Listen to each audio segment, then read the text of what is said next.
Good evening, everyone. How are we all doing? Welcome back, once again, I guess really for the first time, to the Pronard Grand Blue Fantasy vs. Rising Weeklies. You're here on week 1. We're starting out. It is 8:15 nearly p.m. on the 16th of December. We're a couple of days after launch, and we're hopping straight in here with our first bracket. My name is Cake. As per usual, I will be your host behind the production minds for tonight. And joining me, I have our usual mainstays, Araya and Gekko. How are you two doing? Hello, I am doing quite amazing. It is the Rising release, and we all just gaming and may or may not be releasing a lot of copium and emotions in our rank. And Gekko, hello. Hello. We're both rocking new looks today, actually. Yeah, definitely. I'm still, didn't get a shave. Actually, did get a shave, but still. Welcome to the Grand Blue versus Rising Promenade Weeklies, the first ones, and we are gonna be hit with a double elimination tournament here, with a staggering 76 people. Yeah, that's one of the highest for Grand Blue in EU, maybe ever. Which is, it's very sick. Very happy that people pulled up so hard for the release tournament. Mm-hmm.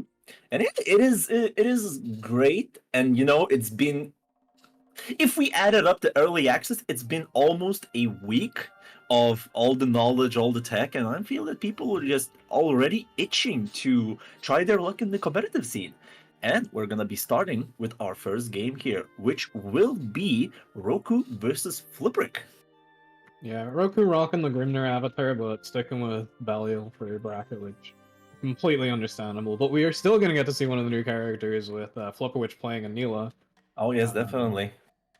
That may or may not have been called a traitor about 5 times already by switching to Anila. You really said Vossrog is too good this patch. Oh, no. I said, man, I kind of vibe with the animations there. She's having fun. I'm throwing sheep. I'm having a great time. And most importantly, I have a DP. Oh, that's true, yeah. She's has access to Invul with heavy and ult, right? It's not just ult. Mm-hmm. All right. Already starting our first. And by the way, I have forgot to mention, these two players have been around in the base Grand Blue versus, so they are knowledgeable to a certain degree. I don't know how the knowledge transfers to Rising, because really it is slightly different. It's the reason why I kind of went all from Basaraga myself, and because that difference is very, very how should I say, at the start jarring until you get used to it. Yeah, it's like a lot of the game right now, people are still figuring out how to work around 6XL, so it feels very warping, but that's not gonna stop Roku from playing his old main, immediately busting out that heavy command throw. Hey, he's already playing the old Grand Blue and it's working, because Belial is a solid character both in this game and in previous one. So, a lot of things that he can do does transfer, while at the same time, Flipperick working in here with Anila here. Nice anti-air, but that does not go for the conversion there. Oh, super! Oh, the spot dodge! That was unfortunate. At that point, it's better to, double, just not spot dodge, because that thing is active as hell. Yeah, maybe thought that they were still stuck in the run animation. You can't exactly dash block in this game, but you can do it much more effectively than in the old game. I think it's going to take a little while for people to get used to it. Well, in general, yes, but I still believe that dashing in this kind of game is on the weaker side, mostly because you have to commit to some option, or you're not blocking. Thankfully, some of the dash attacks actually change how this whole dashing gameplay works. As we can see, Roku's been using a lot of the dash heavies and dash lights here. Yeah, speaking of dash normals, I was not aware that Belial's dash heavy was safe. He really got it all. He needs it, quote unquote. Oh, counter hit, goes into full conversion, and no! Unfortunately, that was the miss, but that was the ultimate command grab, and he will die for that! Oh no! Unfortunate. The first of many, I think. Yes. Can't blame the person, you know, the conversions are different, so the muscle memory maybe has not settled in, but still. He has a whole round now to get back, and now Flipper with some pretty good pressure here, already doing half of health damage to Roku. It's avoiding that DP. It seems to be very, very, it doesn't have good, like, behind her range, which I think is supposed to be true of most DPs, but sometimes we get a little bit of shenanigans with him. Yep, Neil's keeping it honest. Nice spacing here from Roku. Yeah, but still, it seems that Flipper is just playing it so solidly, and just, it's death by 1,000 cuts, but Roku's gonna answer that with the MDP, continue to pressure. Big hit does not counter, but oh no, goes for the super, which will be blocked, but no punish from Roku. It's still looking very rough because that opening was what Roku needed, and the P will finish it up. Yeah, that was a really nice reaction. Roku getting just too cheeky with those MDPs. I'm sorry, I should be less excited, but hey, it's a new on the screen. It is your character. It is my character. I don't know who this other clown is, but your character is on screen. I don't know. It's probably your ex at this point. Yeah. Okay, I'm liking these pokes from Flipper Witch a lot. Not getting a whole lot of conversions off them, but is able to whittle down Roku's health bar here. Nice. Here we go. I'm liking that Flipper is getting those counter hit confirms, like the links, usually those don't combo. But I feel that there's like missing just a bit more for the oomph. But here we go, the oomph is coming in, goes into Raging Strike, but it does not pick up the last one. But he just... Yeah, just gonna land that reversal throw, nice. Throwing in neutral to catch Far Age, lolima. Is it balanced now? Far heavy balance? Definitely. We must use pros to catch these kind of forward-moving sick minus buttons. So now, I've been clowning on Anila a bit in private, but I really love some of her animations. I love the, like, juicy hit effect on her close heavy. Oh yeah, definitely. There it is, the ult command throw. So, Belial's ultimate command throw, he starts out doing his 5U animation, and if you hit him during it, he'll go into an ultimate version of the counter, and if you don't, he just ultimate grabs you eventually. It's very funny. It's a knowledge check and a half, but you know what? What's the knowledge check answer to that? Just jump around him. Yeah, exactly. Go for the. You can just jump on the other side, and both options are basically not useless. But yeah, anyway, this is gonna finish our first game here in the Promenade Weeklies. A lot of matches are now running in the bracket, but we still have to go. Flipperic will continue on in the winners bracket while Roku in the losers, and we're gonna go for our next match, which I'm gonna spoil a bit here. Cake, when he saw that, he says, I want it. I want this match on stream, and we will get it. Viver versus Kitfist. Oh, yes. This is, Viver, a longtime member of the scene who, has been also a very high-level player. Sticking with Nehemiah for this game, nice. And Kitfist, I believe, a local player from Cake's scene. Ooh, alright. So that's why he won that. He was very happy to see. So this is gonna be interesting then, because Viver is known as the footsie enjoyer, right? He's very, very heavy on playing the neutral game, and that's why he's been playing a lot on Narmaya. Like the patient, he's known as the patient Narmaya, right? But now we're gonna be playing on Saurus, which in my opinion is now a beast of a character in Rising. Yeah, I've been hearing rumblings about SARS, and he's quite popular in this region too. Yes, and we have some big lovers of SARS like Riori and whatnot. But here, SARS in this version The reason why I feel that he's the beast right now is mostly stemming from the fact that when he gets 50 bar, neutral does not exist. Yeah, no, you have to be constantly watching out for that ultimate dash punch. Yes. Oh, it's got armor and wall bounces, right? Yep. Into 40 to 50% damage. Why not?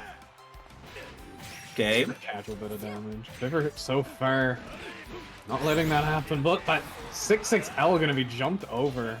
Nice little punish. Oh, Raging Strike and spending the brave counter to not take the damage. But this is potential damage into the future because now you're gonna get increased damage from anything you do, and God knows if you're gonna go into super. Okay, goes for the reversal, just brave counter, then you punished it. Yeah, no, that is a proper DP. It is quite minus. Ooh. Finishing We're still managing to take the win. I love that DP, by the way. Sart's ult DP is so cool. Such a Tekken-ass move, I love it. He just kicks hard. Okay, Raging Strike did not have the meter, so no Raging Chain follow-up. Yep. Nice, Power H confirmed into the M slashes. Gonna go into EX1. We're gonna have the undroppable combo here.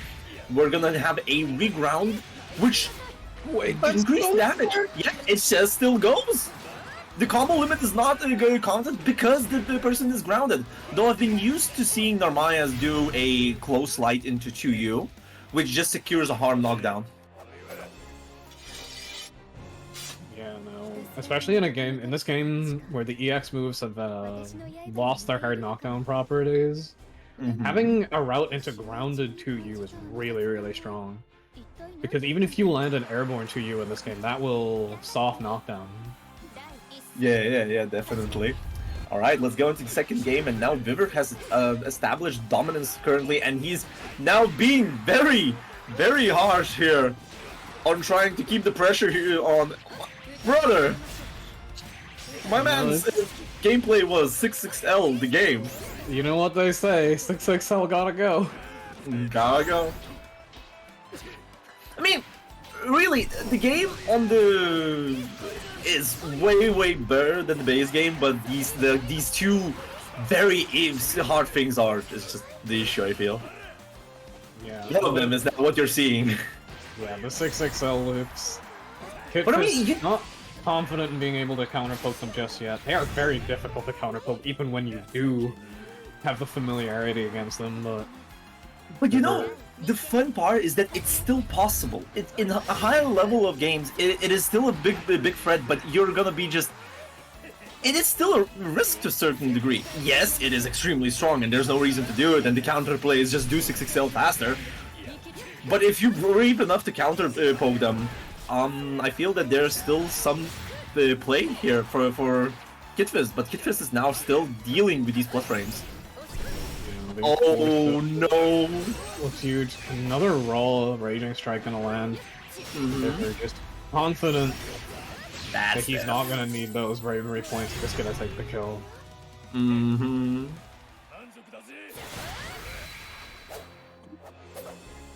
Alright. Narmaya cleaning up, Viver still showing he's still got it, even in a new game.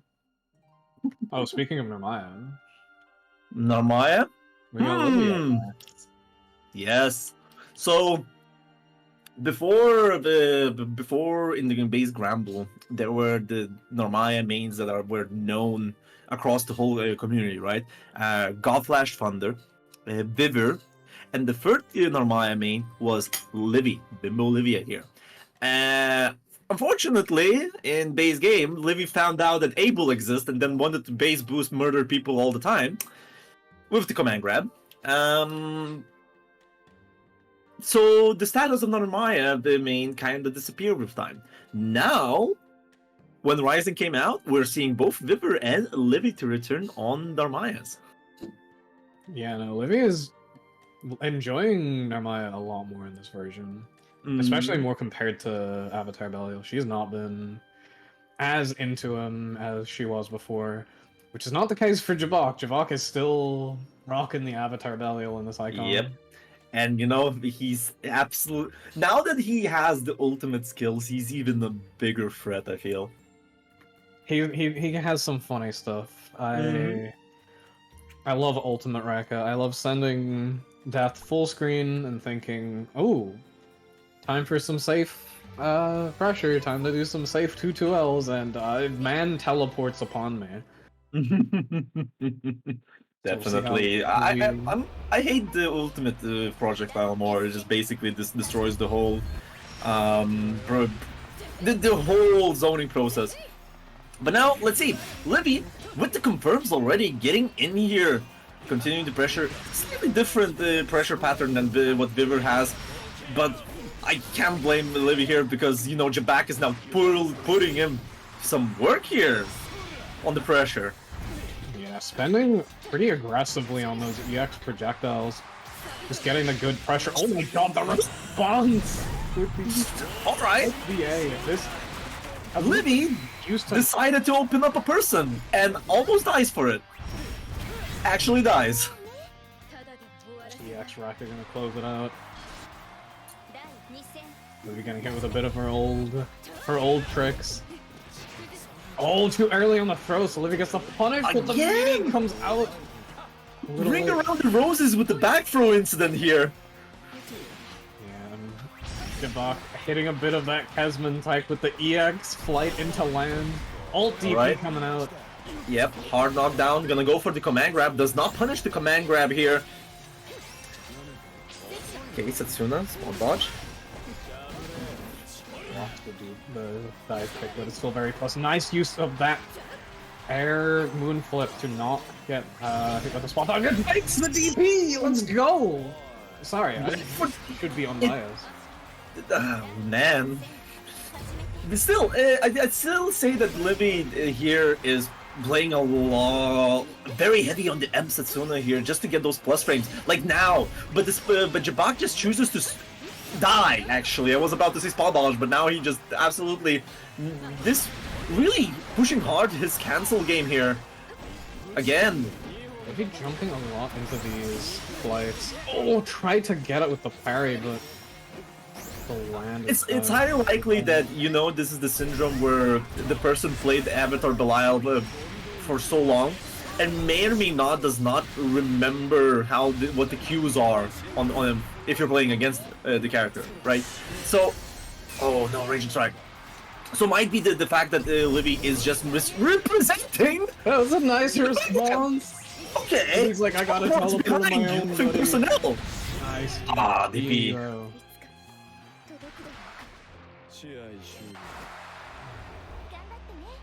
Alright. That is a very hectic match, to be honest, between these two players. Again, the M Setsuna getting baited. Livy swapping herself into the corner, but tries to go for the throw punish, so Livy gets the corner back. Drops the undroppable. That does not exactly work in this game. It didn't have the cooldown up for a punish there. Is Jabak really thinking that Narmaya doesn't have a good auto combo starter punish on that? Because Narmaya does not have a close button, so her quote-unquote far button already goes into auto combo regardless of the range. We'll be hunting with that old Setsuna. Nice. Gets a little punish on the dive kick. Alright.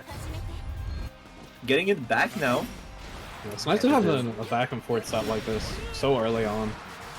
Beam comes out, tries to go for the AU. Livy not getting the anti-air. But Jabak has been pretty varied with his options from flight, so it's gonna be hard to anticipate anything. Nice punish. Yo, at the conversion! This was nice. Into that light DP for the combo limit. That hit! As a counter hit. God damn, that was so far away. No recovery on the dive there, so you have to untear it. It's not easy, I'd say. Plus, oh, the mash, but unfortunately was not too far away for the far light conversion, and now this might be the way how Livy dies. Oh my god, the ult link there. Okay, Livy gets the throw. From success. Waiting for the DP. Oh. Reversal projectile ultimate. Bachman's set point here with the funny man. The funny man indeed. Alright, auto combo pressure here. Gonna be punished for the M slash misconfirm here.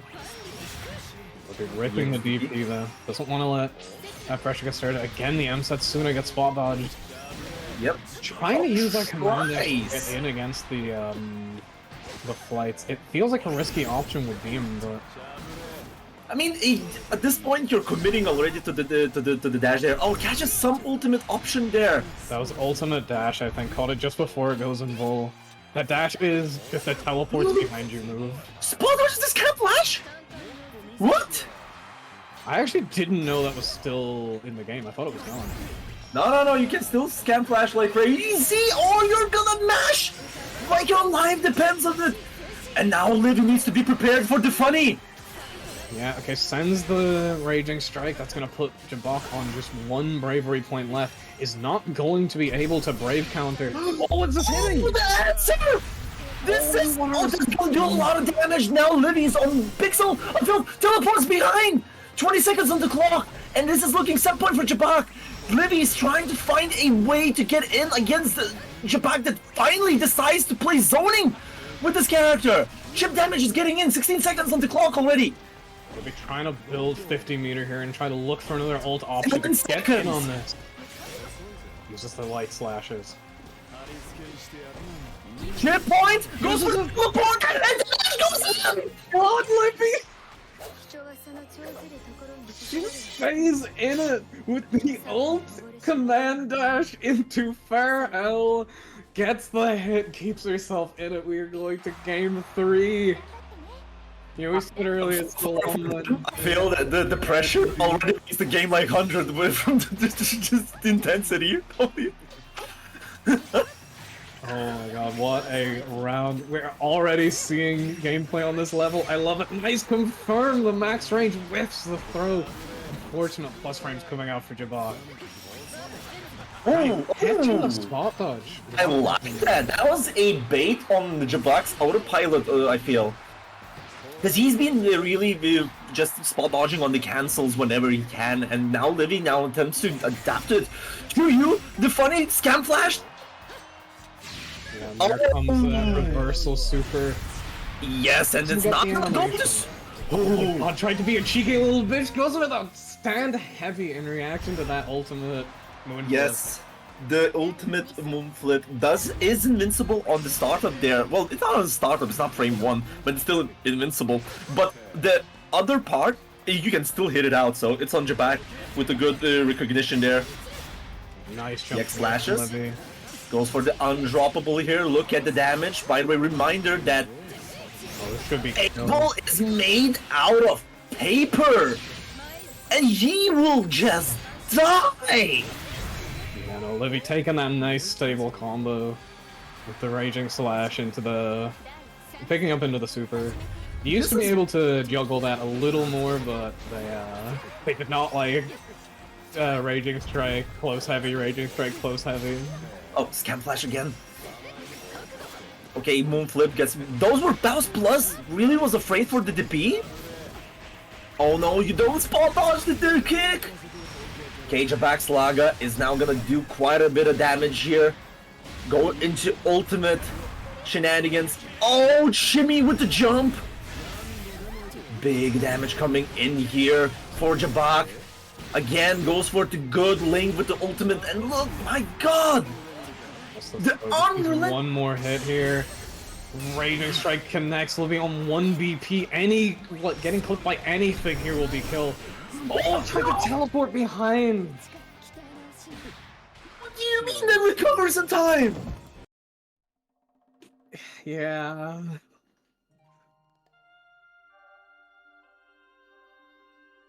Well, one... high octane, exciting set. We were saying we wanted to keep the comms low energy early on. We got a long bracket. And then these two gamers come out and they're like, hey. You know what? You know what? I'm giving it back to the community. I will go full energy comms if you're gonna give me these matches for the whole tournament. I want to point out, too, this was like our first couple of matches. We haven't really seen much in the way of ultimate skills. But these are two players who are using them really, really well. Mm-hmm. Really knew what they wanted to do with their meter. And you know that, and we got to the point of this funny ultimate skill interactions even. Yeah, no, this was, obviously sad that Livy lost, but I am so fucking happy I got to watch that match. It was so good. Up next, we have more gifts for me. Give me 30,000 presents. We're gonna see Nier on screen. My baby, my favorite character from the gacha. She's in the game now. I'm so happy. We got Che running her, and he's gonna be fighting Chariot on the world's stinkiest boy, Siegfried. This character sucks, and I hate him, and he's stinklines. I'm glad that you got your biases out of the way like that. I will get my biases out of the way. Heavy misfortune has to go. It's gotta go. I agree with you. It's gotta go. Yeah, Toasted, because I think, oh, I'm safe. Full screen JU, I'm fine. Gets supered. Mm-hmm. Yeah, Alright, let's... into this. Oh, he's on that Fed spine. I love this. Yes, it will be the funniest joke in the game when Fiddle is gonna be in, and you know she's gonna be in. Yeah, it's all about that Galleon. But right now, it's all about that Nier. Misses the meaty on that 36H. Good match there from Chariot, does not convert it till the end here, could have went for the EX version, and that Fireball is doing big work, just shutting down Def here, this Nier summon. But now the Def is back. I feel it. Ooh! Nice, close, heavy anti-air. Taking up frames with the slam. Setting up the sandwich there, and then manages to get the jump out of the corner. Oh, the air! He has an air stall! Come on! Yes, he does have an air stall. What do you think Siegfried doesn't have? He doesn't have movement speed, but right now he won't have health. Dude, Chape's doing a massive SSBA damage combo here, leaning at a strike throw position here. Just goes into Raging Strike, but did not have the bar to go for the Raging Chain. Ben, just never mind. Just throw Def into your opponent. Def upon D. Yeah, that was tough. Managing to close it out just before losing the last of the death stocks. But that did mean that super dealt extra bonus damage. Also, I'm sorry that it's late, but we should introduce our players because we only introduced the Siegfried and Nier. That's true. This is, yeah, no, a name you might recognize, Che Benji, the owner of HAV. Back into the game fully now with the release of Rising and Nier. Yes. Chariot, a longtime player as well. Oh, misfortune comes out, but you can punish it. You can. Oh, you can, but it requires a specific option select. Not getting option select, gonna get killed by that. So yeah, Chai is on the one side, but on the other side we have Chariot, a known Vayne lover in the Granblue community, and he's been in and out into the game, playing, Lancelot, playing Eustace, and now he's on Siegfried. A big fan of the Dragon Knights, Yeah, no, I am hoping he gets his true boy soon, but for now he's on the Batman of the Dragon Knights. Che gonna go for a bit of set play here, and we're just gonna max out on damage. Never mind, you can do both. Oh, what a guy. My. Okay, just one. I have a. Oh no! He's dead. He's not. Oh, can he kill here? Gotta get the corner with that ultimate. I like the option from Chariot here to go for the ultimate Rekka just to waste time. Oh my God. The install. Okay, so we're gonna. I'll talk a bit about that install. Basically, Nier has those stocks, and she can use them to use EX moves with no cooldown, or cancel the startup of death moves into each other. So you can see he queued up 2 moves there, it costs stocks. Nier's install means that for about 8 seconds, nothing costs stocks anymore. But at the end of it, you are put to 0 stocks, and you will not have death available for almost 20 seconds. Which is a lot for a puppet character. It's a long time. She has no specials when death is not around. Take a little bit of damage, set up that 214M.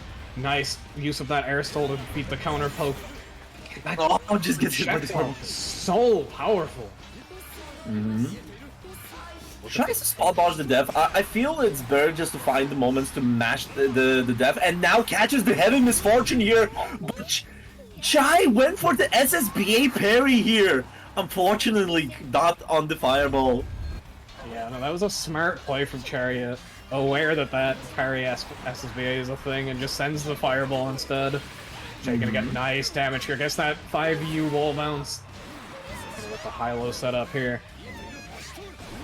Now, even when Nier's pressure is not coming at you, you have to be so awake. Oh my god, getting in the corner. Yes, Off of that 2-2U. This is such a... Skedaddle, Skadoodle, now you're in the corner from anywhere in the screen. But the actual funniest possible option that could be coming off the ultimate stance. Okay, ripping the SBA here. Oh, never mind, it worked! Oh, this should hit also, yeah. Oh, this is animation. No, it was too far away for the animation here. Tries to go into some throw shenanigans. Okay, catches with the dash low here. But what? Chai, no! I went for a death option there while death was in her flailing animation. If you hit death out of any of her moves, she becomes unavailable for about 3 seconds. And Chariot making full use of that to take the win. And with that too, oh, Chai is gonna be thrown into losers, and Chariot has been gaining on Siegfried. Honestly, he didn't really do as many of the spectacular secret things that I've seen going. Like he hasn't done a lot of Rekka shenanigans. He hasn't been doing a lot of slams, but he played solidly enough and called out Chai on many things. And unfortunately, that one game, that one mistake on Chai probably was the thing that spiraled it out. Yeah, what happened was during the combo, Siegfried went over Nier's head and swapped the inputs. So when Chai entered SVA, it gave back quarter circles instead. That was so unfortunate. Up next, we have returning legend Zeiji. Coming in on the ferry. I recall him being a Ewell player, so maybe I'm just too zoomer. Seiji had, I think, or was it Seiji? I remember it between Riksta and Seiji, because both of them were ferry players. But one of them went the Lowain path, the other one went the Ewell path. And I remember both Seiji and Riksta being on Ferry, mostly because they were the ones that were training Breaker to play Ferry, and I fucking despised that, because he was pretty okay with Ferry, plus the 50-50s. And on the other hand, we have Spectator Bug, but this is Fire Shot. And Cagliostro player kind of came in late into the game and immediately became quite competent. That happened with two separate guys. Oh my god, this color is so nice. Oh, the Ferry one? Yeah, definitely. Yeah, so good, nice. They actually did a good job on the new colors, in my opinion. The ones that you can unlock for the levels. Okay, placing the traps here, tries to air stall in. But this matchup in base game, actually I have no idea how this matchup went in the base game, because Ferry players gone extinct in the end of the base Grand Blue. I have to be honest here. It's not a matchup we got to see a lot. Yeah. Oh, tries to go for the reversal there with the teleport. I love it. Yeah, that's the thing. All skills can be used while the skill itself is on cooldown, just for a little bit less damage. That 214U from Ferry is really good too. It is absolutely massive. Has the setup. Oh my god, he picks it up! Oh yes, that's a 25 bar. If you don't, you know what's the funny part? I think that was a checkmate situation. You have to go for the invincible option there, because the LGG will hit you. Yeah, no. If you spot dodge that, you're gonna get hit. Oh my goodness. The Gigi's gonna pick up the counter hit. Yep, picking up the slack, you know. No. Oh my god, the clears the traps? Yeah, that is very, very nasty for Kag. And we're gonna see what new Kag combos look like. Gonna trigger that trap. Those look a little janky now. Okay, goes for the traps here. Oh, the anti-air, but does not convert it to anything. Probably did not believe that it would counter hit. Okay, pull into the GG. We're gonna get EX Hula, get the trap. Oh, that combos in, yes. Nice up there for dash there. The dash Oh, maybe inputting rush. What? Huh? Was that high? No, that punished something. Oh, I didn't see the punish pop up, but I do believe that's a high too. Triggering the trap and letting the pickup come up. Nice 2U, not letting these cancels go off on the fire shot. That's a big starter. Can I get the wall bounce?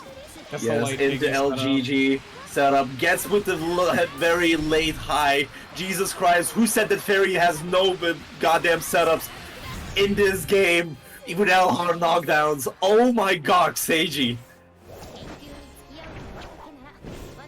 So far, really making me feel like a goddamn goober for calling this man a Yule player. Man really said know your lore.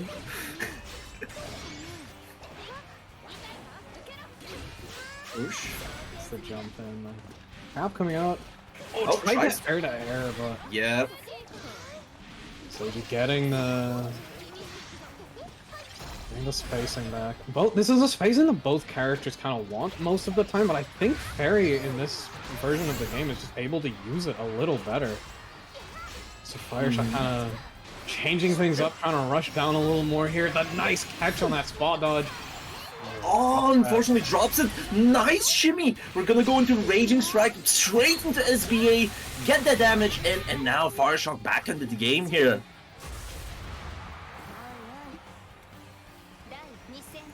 It's change in speed from Fireshock has been really good so far. Nice jump to avoid that. Again, just not getting allowed to do these EX trap cancels. Seiji ready with those 2Us in response. I don't know if it's in on the reaction. I do know that if your option is the mash app on the cancel options against Chicaglioso, you can deal with a lot of things that she's doing fake. One of them is the trying to do EX traps on you. I don't know how it's with rollback now. I need to test it myself.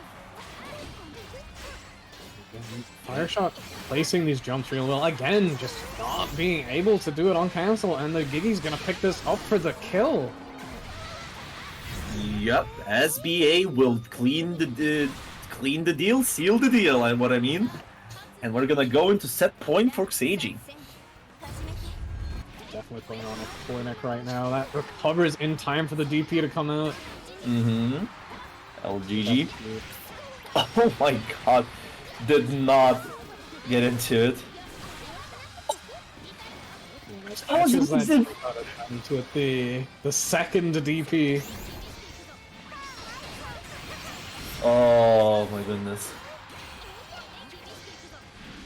Okay, air to air does not convert it, goes for the reversal here. Fireshock is... I feel he's kind of struggling, trying to find answers against Seiji's Fairy, and you know, I understand him. I got hit by a lot of things in this game. This is tough character and player to beat. Just drops the rock on him. Triggers both traps right away. That might be a little fun. Anti-airs with the 2-1-4U and gonna have the closeout. Yes, that will finish it up. 2-0. Goddamn, Fairy is scary. What the fuck? Seiji showing that he is not rusted from the passage of time. Nope, he's back, and he's back with a vengeance, I feel. Alright. Alright, just a lot of very entertaining sets. Definitely, and you know, there's still more sets to go. We haven't even reached top 8 yet. And speaking about top 8, we're gonna go into a set that will determine our first top 8 entrant. Yo, we're gonna get oh, this matchup is one that has history actually. It is one. It's probably the most funniest matchups I've ever seen in this game, because it's it's a matchup where both players and both characters are stumbled on what the hell do they do in this matchup, and when they find something, it just works. It is a Fairy versus Metera matchup here, and it'll be Mr. Pow Rat King himself against Immortal Lobster, the returning Fairy of TO. He's been doing a lot of beginner brackets in the base game, and that's why he's... Actually, no. You know what he's more known for? He's an avid dub defender. Yeah, he is. Although, I'll be honest, some of the new dub stuff is very good. So, I think he's onto something this time.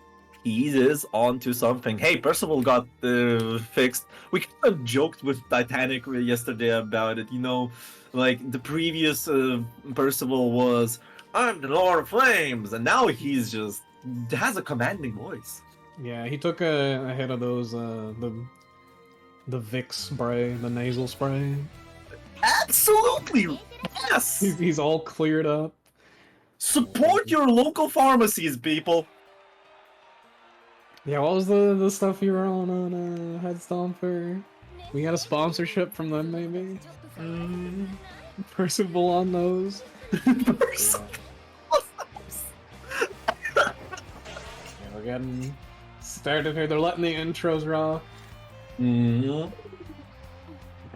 Anyways, Two players also have a bit of a history together. There's a legendary story of Lobster entering the rat cage. The streams that Mr. Powell used to do, open lobbies, just keep rematching with him.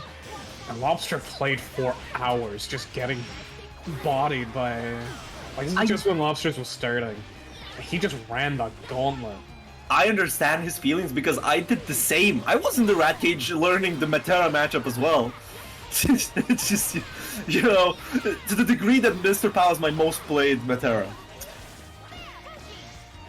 It's a great thing to have, but now we've seen Lobster develop into one of the best players in the region. Had a really, really good placing last night in Womble Weekends, but right now the Pow combo is gonna carry to the corner. Nice roll. Oh, back to the corner. Flies! Jeez! What? Okay. Yeah, I feel like in the old game that wouldn't have picked up. No. Oh no, rolling the hop here. Okay, gets the 2M, does not go. The butterflies are now useless. Nice jump here, but the floaty jump for Fairy is not gonna help in this matchup. Like, this is the reason why this matchup is very, very weird. Both of them are zoning characters. But from zoning capabilities, Metera has the upper hand. But from set play capabilities, Fairy has the upper hand. So it's mostly like, you have a zoner character that attempts to get in on another zoner just to absolutely murder a rat. Like, do you see this? Oh, put the jump in! Yeah, Lobster's finding his way in, though. One thing I think is interesting is that Lobster, at least so far, has been favoring just meaties instead of throwing out the Gigis on offense, and also doing a lot more drill than we saw from Seiju. It's a good way of like catching people attacking, because now throws defensively are way stronger. Nice ultimate DP there. Gets the GG in. Oh, Lord Almighty. It begins. Good damage. Can he get the setup off the 2? No, gonna go for that close heavy meaty again. Still +3 on block. Oh, that was cool. Okay.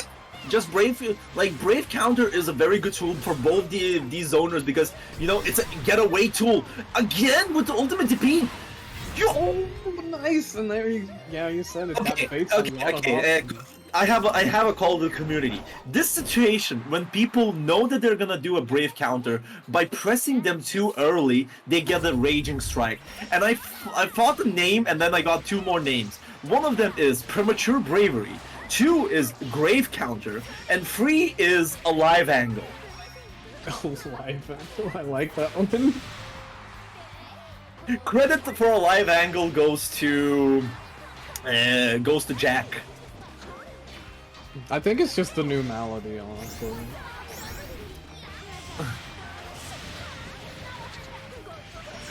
Okay, getting back to the match.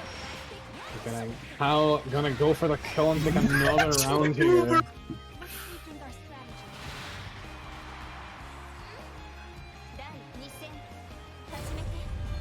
the Mage maneuver. You know, Pau here on set point. The drill coming in, just fucking going for them. Mashing strike. Oh no, catches with the arrow here. Does not burn to 2 butterflies here. Probably a miss input there into the combo. I'm gonna arrow rain in. Whoosh, whoosh, whoosh. Actually, it is Lobster 1-0, yes. Okay, there we go. We see that 2U into Gigi setup, but it's rolled this time. Like, it's just a little too far out. I feel like Mr. Pau has a very interesting ideas on how he wants to play the wake-up game. Mostly because he is, like, oh no, butterflies! Yeah, no, Lobster getting hit on by that meaty butterfly buff. That's gonna make it 1-1. Yep, 1-1. Really, to finish the idea, Mr. Pau has interesting ideas on how he wants to play defensively on Wake Up, and he's fine on getting hit by it. He's gonna do the most risque things that you don't think that a normal human being would do. But it's, you know, on the bell curve, it's on the side of the most stupidest decision you can do. For Mr. Pau, he manages to make them the most genius ideas that he can do. Wake Up roll, it works! Well, that's the thing, like, when you hit a certain level, you start bringing out those risky options again, because you know, like, keeping it as part of your rotation means that you're keeping your opponent guessing, and it makes it much, much harder to get a read on you. Right now, I don't know how you're supposed to get a read on this at all. Pau, known for never spending meter, cashes out with those EX projectile, the ultimate projectile juggles. And that's a lot of damage, leaving Lobster at a very dangerous position and just absolutely dying now and going to set point.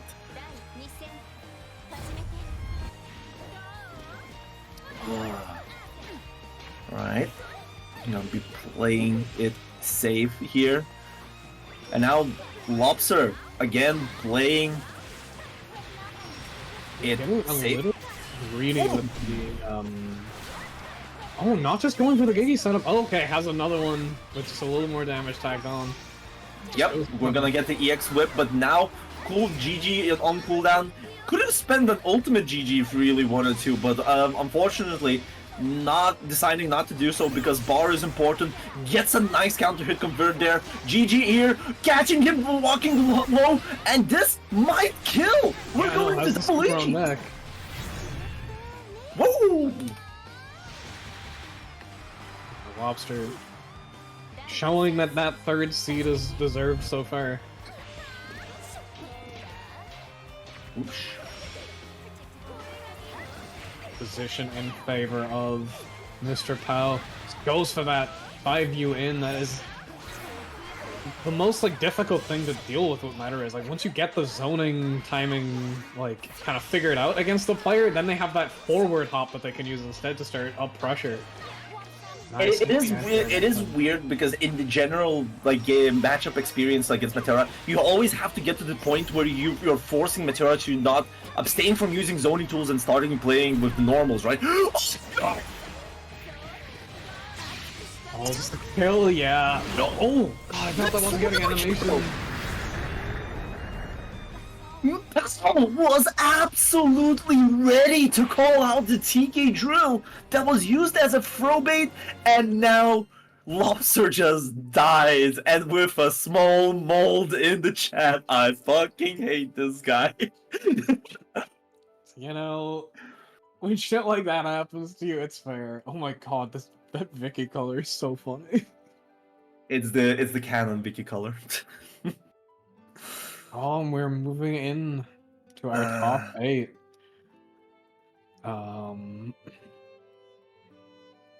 We're gonna have Miri up against Sanguine.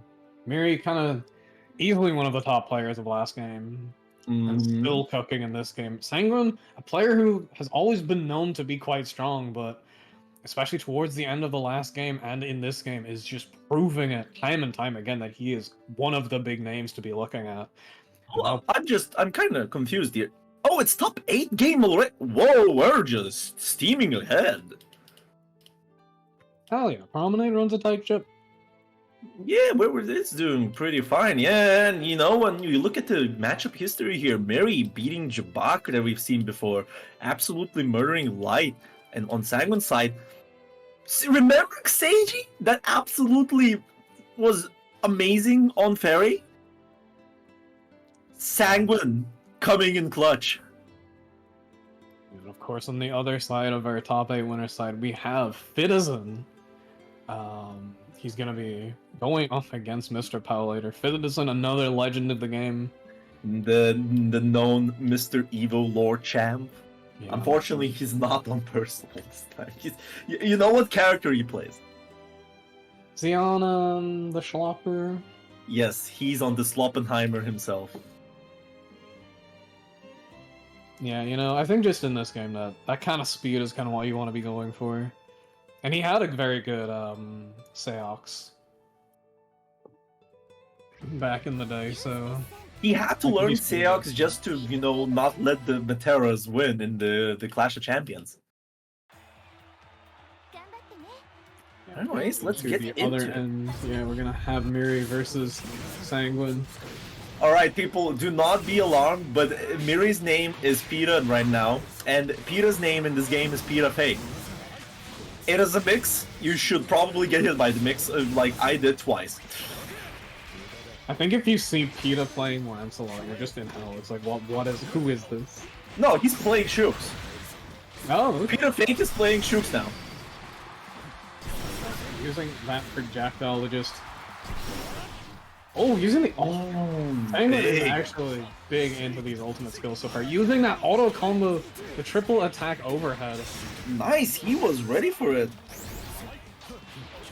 Okay, gonna go with the back hop. Got a big lead there for Miri, and manages to close it out. Still only Eustace, though he's been known to say that this game does not favor his kind of mid-range style of play. He's making it work so far. Yep, here we go. Air unblockable here. Taking in the damage here. I'm still waiting for Miri to do the funny 50 bar setups that he did me on beta against me. Oh no, never mind. Sanguine's dead. Yeah, gonna take game 1 with a perfect. Yep. Miri is known as the best Eustace in Europe. It might be even one of the best players in Europe.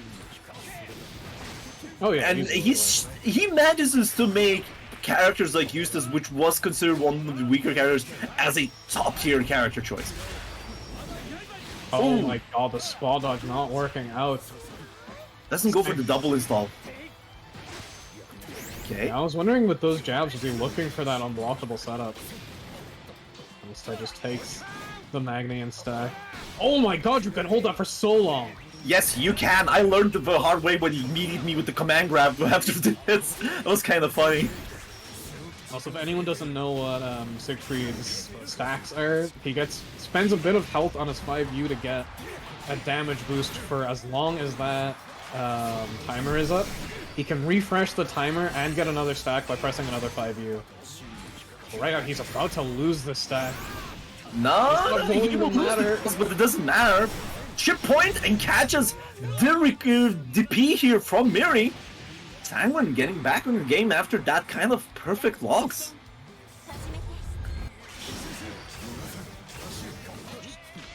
Getting his name on the board here.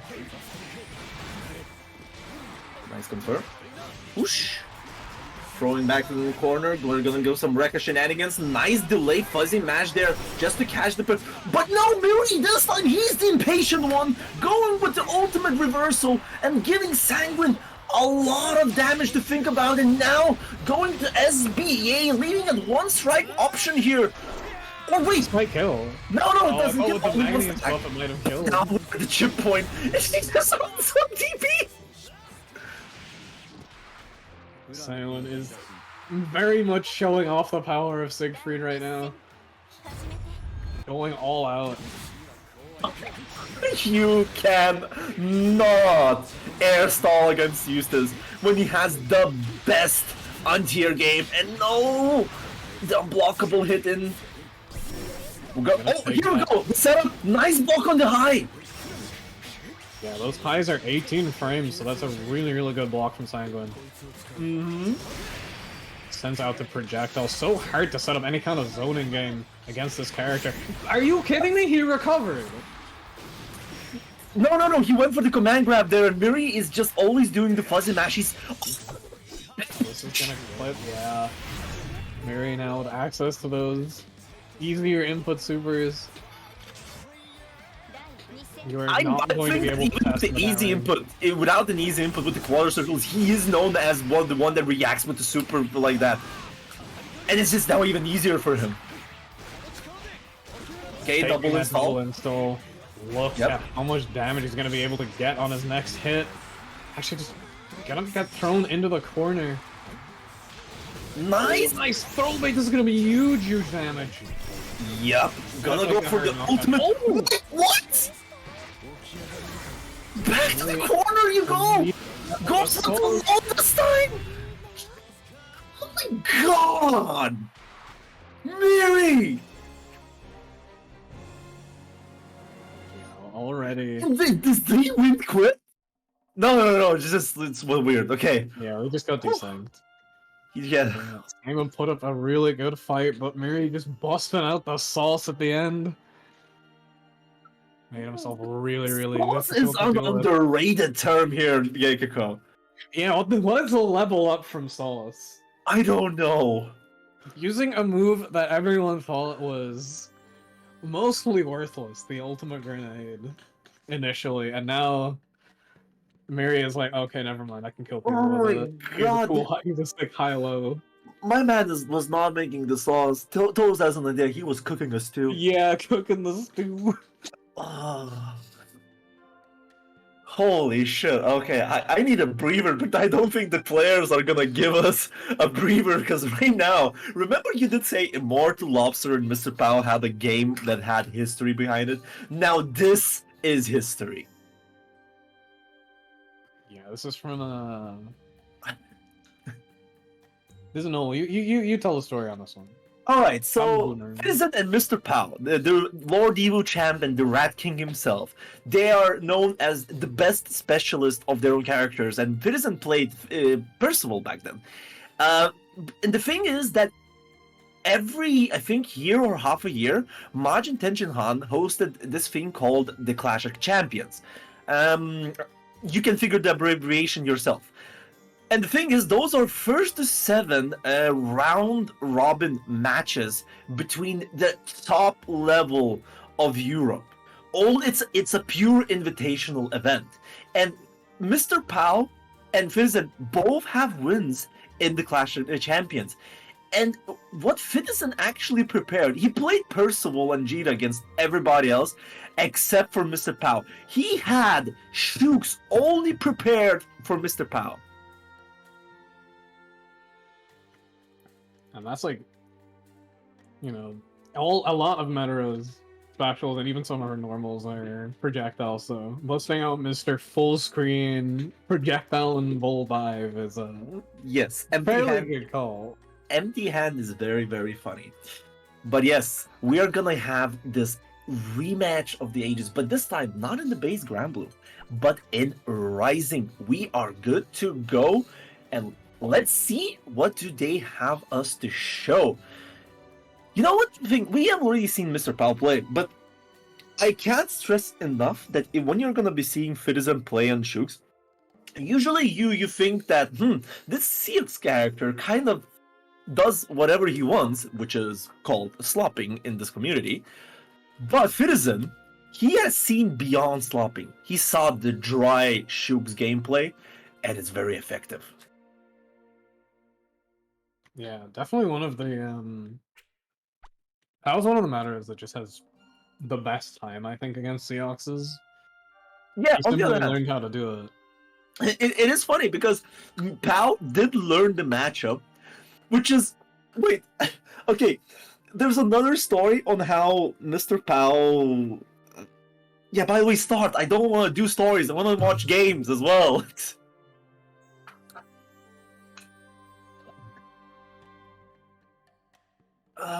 Let me just write him the message here. Mr. Fedison, please ready up. Yeah. What are you fucking typing? Please start, for I continue. Continue with.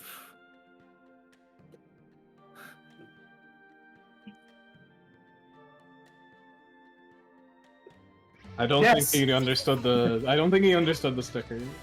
No, they didn't understand the sticker, I guess. You know, Okay. we'll hand it to Fittison. He is a. He's nice to our TOs. Yes. All right, starting with the empty hand. Jeez. Yo, it's rollback, baby. We're 2H and hop. Oh my god. I am so happy that he gets consistent conversions off that dash now. I love it. Oh my lord. Alright. But How? What in God's name? That's what's supposed to be projectile involved. And he's out here just shooting them. oh lord. Okay, here we go. The conversions. Tries to go for the delay option just to catch the jump. Oh, the tag there. Oh, plus frames. Gets the conversion with the gated demons. Goes into rage and strike just to get the damage in. That won't kill. But it's looking. Oh, Raka doesn't kill! Leaves on 1 pixel. Oh, That connected. No, it didn't. That was On great 0 counter. DP. Wait. That's a pixel away. 1 chip point for Mr. Pow here. Tries to go the empty hand and Pow's ready. No, good anti-air butterflies are gonna be out on the screen. Still chip point here. Fittison. Oh my god. That was so far! He clipped Pharrell. He clipped neutral Pharrell. That was... Maybe this character is something else. Oh my god, okay. First round going to Fittison, goes for the ultimate empty hand. The ultimate empty hand will miss the target, and Mr. Pow is gonna take the full advantage here, catching the fuzzy mash as well. The grave counter comes out. Nice. Oh my Gets god. the parry finally, but so low on health here. Uses the ultimate arrow just to kind of stall him out. Doesn't get the whiff punish with that Rekka. Oh, empty Ties it hand. with the ult again. That's the throw. Almost evened up in life here. That throw was enough to kill, damn. Thank you, Gigo, for assist. I almost lost my breath here. This is so... Well, this is such a high octane stat already. Getting a little bit of a please wait, but we're all good. Thank you. Game knows itself that they need to wait. It's just... Yeah, giving us a breather. Okay, nice Pharrell dash there coming from Mr. Pow, getting the space that he needs against the Shooks. But Lest Fittison goes for another option here, tries to get Gator Demons coming out, teleport in with the 5U. Oh, we punish. We're punished with that 2U. But just cannot pin down this rat. No, that's... Nice. Another 2H on the hop. Oh my god, you know, it's sad that we're gonna end up having to not be so hype over those. But for now, we enjoy the blissful... Oh no! Mashed incorrectly! Yes, he mashed on Rekka, and now Fittison is taking in all the damages again. It's the reversal there from Pow, going straight into his BA, and we're going into set point.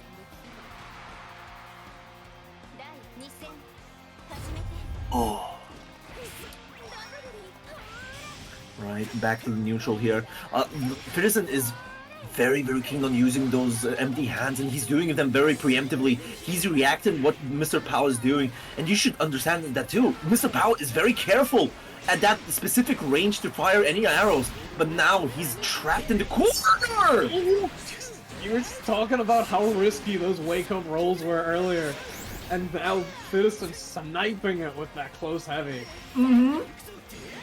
Oh, Far H does not go for the convert, was not ready, but now... Wait, this kills! This kills, yeah. Has the Raging Strike, has the super. He's dead! That's dead. Listen, absolutely mauling Pow here! Yeah, it was incredible too, because you saw, like, early on, I was dealing so well with empty hand. So Fittison just moved off of it. Just moved to more ground-based movement, using that very fast walk and run speed of Seahawks, using those buttons into the Rekka to just catch up. Catch any buttons. get the pressure going and just run over. It does also help that Shiox is Metera is one of the best matchups for him, mostly because he has so many tools that absolutely negate the general Metera game plan. You should have noticed how Pao was very careful in neutral, and Citizen was just exploiting that so well. Right now, we are going over to the loser side of bracket for a couple of games, just waiting for the top 8 side of things to catch up. We're gonna have Jabok back on stream versus Tuho Yuho, who we haven't had on yet. One of the very strong Yuho players, probably the strongest from the base game. Yes, from the remaining guard, to be honest, because we've had a lot of like changes in the Yuho player side on the base Granblue. We had Ordinen, that was the labber of the Yules. We had Swamp and Yule, we had Miri Yule arc as well. But the only player that remained as a Yule player to this day was Tuho Yuho. So yeah, I'm excited, and you know, he's a buddy of mine. We've been gaming a lot.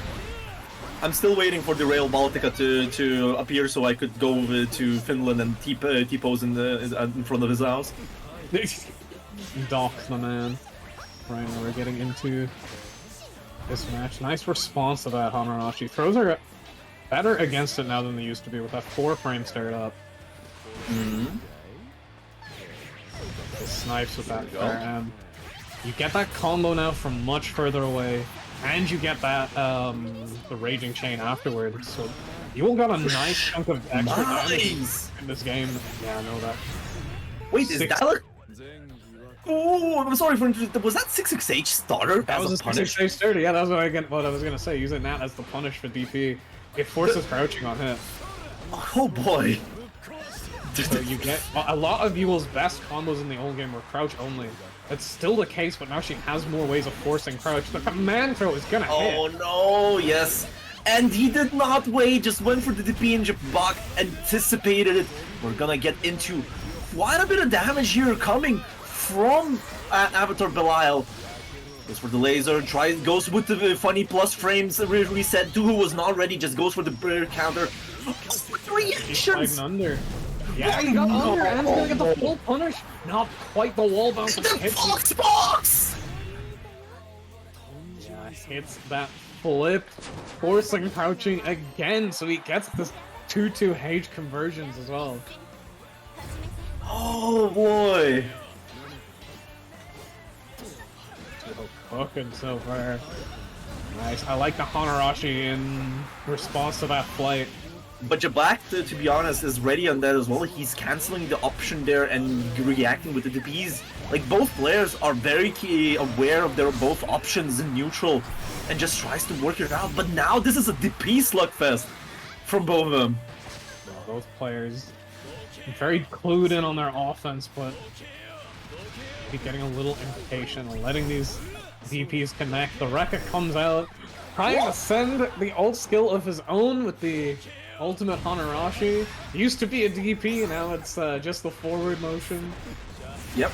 Nope. Let's go. Gets the Street Fire mix-up here. Was blocked. Goes for the again with the flip here, trying to bait, but no! Jabak just says, I don't care! We're gonna go for the hilarious comedy that is my command grab. Wait, is it gone? Hmm? Did they nerf the base boost? Which moves? For the base boost for Able Super. They did actually. It's not bases anymore. Sadly, we're not killing people in the venues anymore. However, speaking of killing, he's went for the PhD here. Nice, again, Jabak is ready with those DPs against the Guren. I don't think that Tuho should use those Gurens that liberally now as a pressure reset. Just letting it rip, still not close enough for the wall bounce, but getting a nice chunk of damage. Chip point here for Jabok, just needs to hit with one more special, sending that flip +2 on block. Now the chip damage gonna take the round. Yep, definitely looking good on Tuho's side here. He's at set point against Jabok's Laga, and you know, almost actually eliminating Jabak Slaga, who's known as the demon of the brackets as well with his Ables, and you can see from his aggressive playstyle here. Oh, that's gonna be blocked plus frames. Nice. Tuko is not holding that. He had enough, and the DP is coming out at a good spot. Trying to find something there with that dash H. At that spacing, still very safe. Yep. No spot dodge goes for the plus Hanarashi again. I think those plus frames. Just one more hit. Oh my god, the reaction!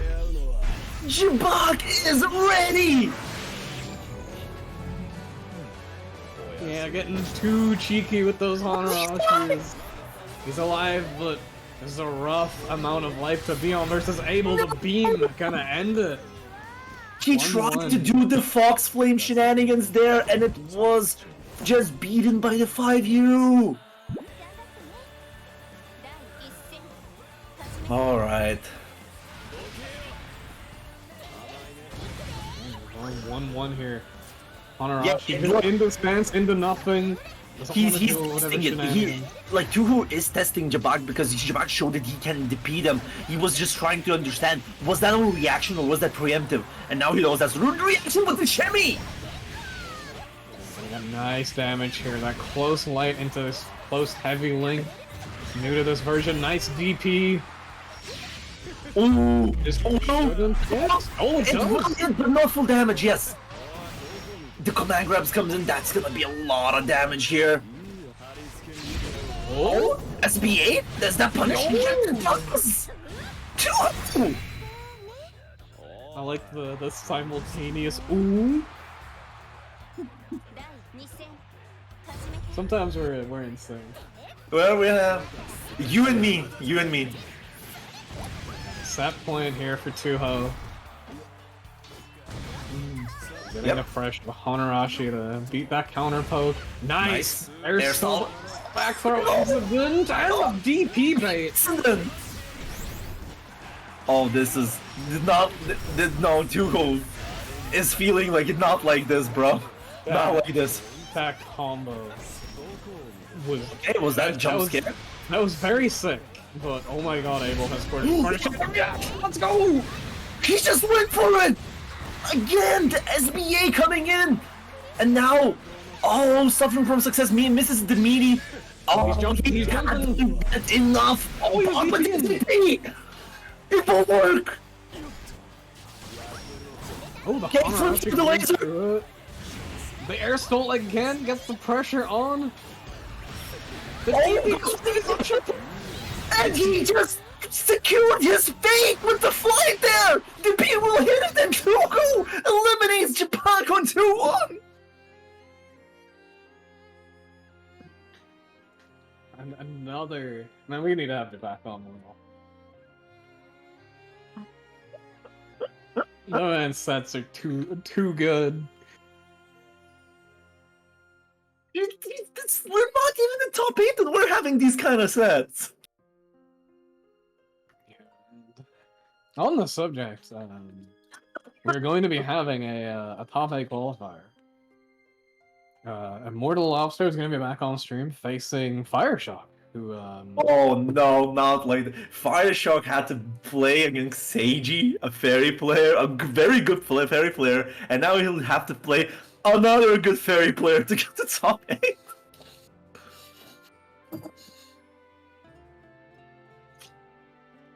Man, fate works in very weird ways, I guess. Poor Tuho, after winning that match, he's going up against Yu to take that on the other spot in losers top 8. Yeah, and on the other side, though, we do have Light versus Elios, and we've seen Elios yesterday in the Wombles playing around with his Nier. And on the other hand, it's gonna be Seiji waiting for either Wombles or Livy to get in there, you know? We've seen Livy and Wombles, a very beloved TO, and if he ever downplays his own TO capabilities, please tell him that he's a liar. He downplays his gameplay too, getting this deep into a 76-man bracket. Mm-hmm. He's been gaming. Alright, now our players are ready. It's about time, huh? Kept you waiting, huh?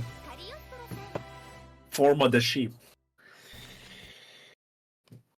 Alright.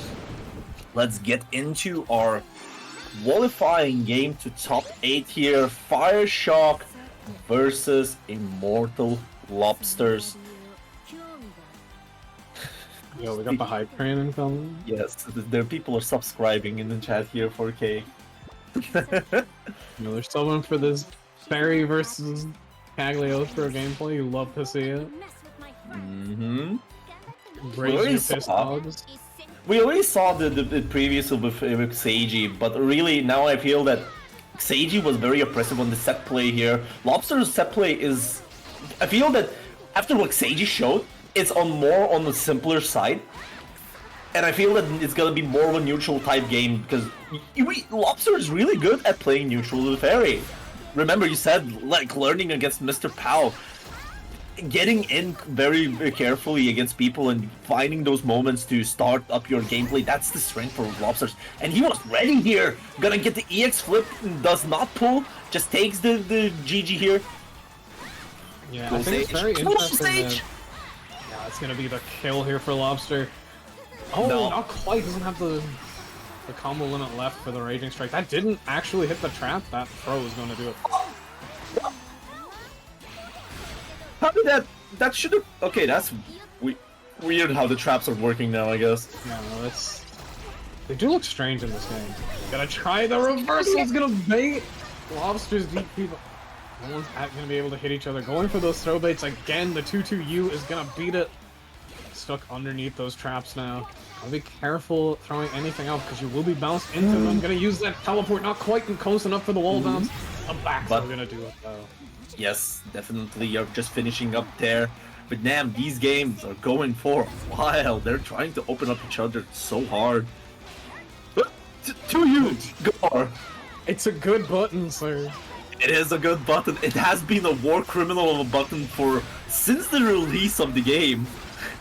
The only time it got nerfed was just to reduce the clash level. That's about it. Flashes with 6/6Ls in this version. Funny guy. So it's a teleport. Okay.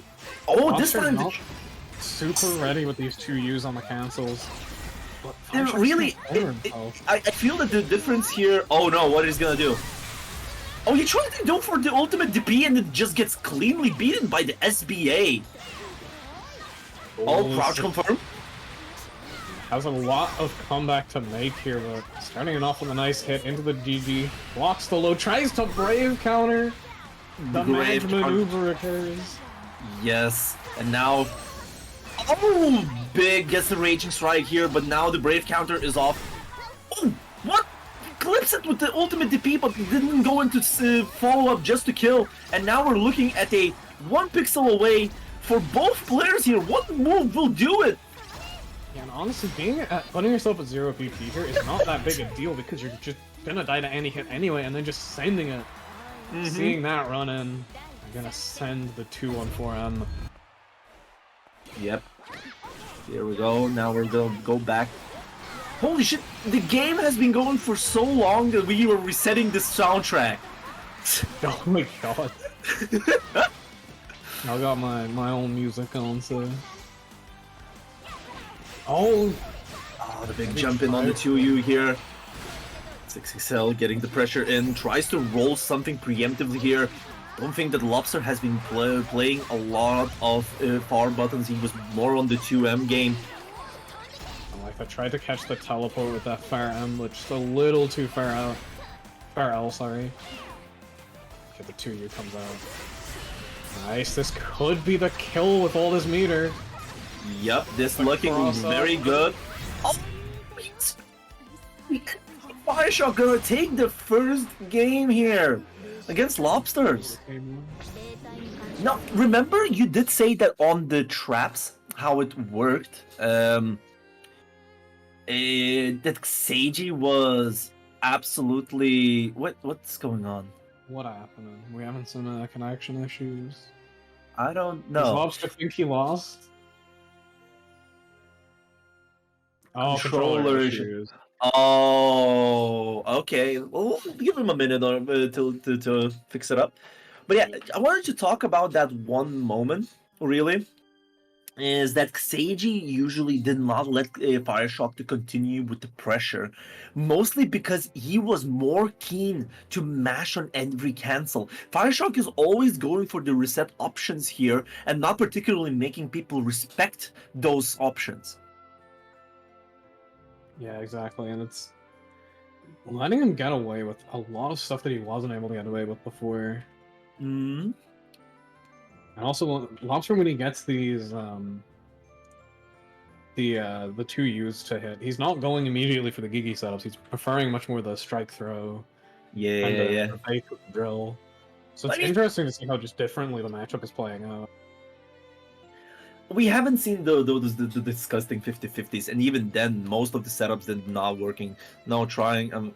Maybe it is the case here that the controller issues did not let him to like reach the full potential of the fairy here, which is highly likely. Fairy is more on the technical side.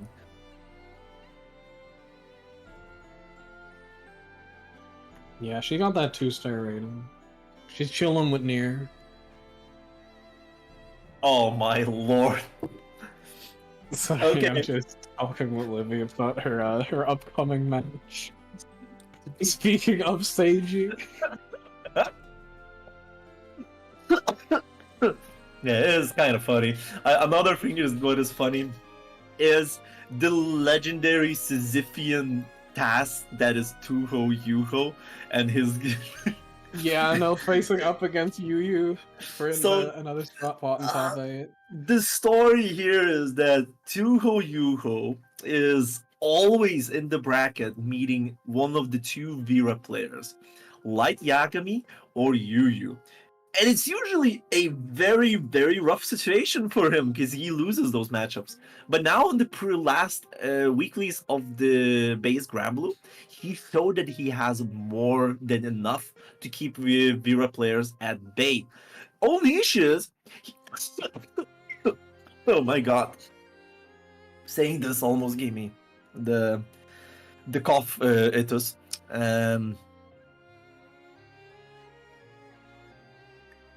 For Tuho, it's a Sisyphean's task to dodge Vera players. It's even in another game, he will always get to play a Vera somewhere in the bracket.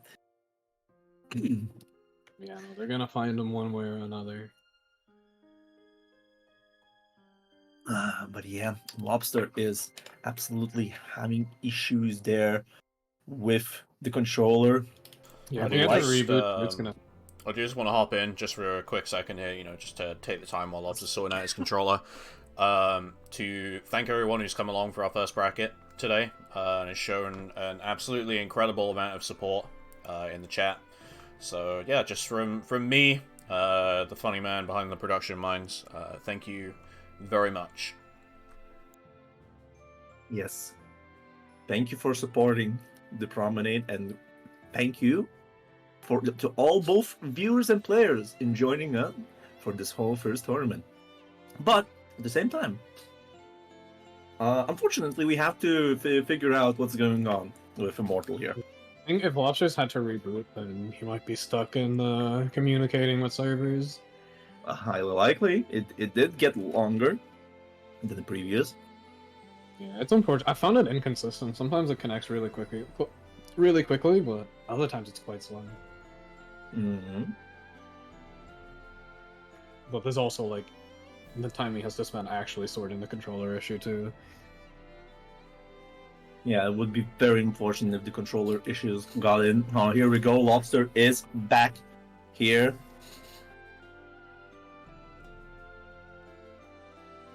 Yeah, we're gonna get game 2 of this set. It It's is nice to let the losers side of bracket catch up. So Oh yes, definitely. The losers bracket should have been a massacre with the amount of bodies there in the low, in the lower bracket, just trying to get to this point, and now we're only starting to see the best of the whole bracket here. yeah, it's go. The thing is, they can always start. By the way, start. I just made a very okay start. There was a network issue for whatever reason, and I think Lobster is gone. Question mark for me. He's still here for me. Ah yes, the network error has occurred. Has never been better. Mmm. Yeah, he's still here for me, but not he's not on the camera. Let's go with the Mexican music. Let me just rejoin the lobby.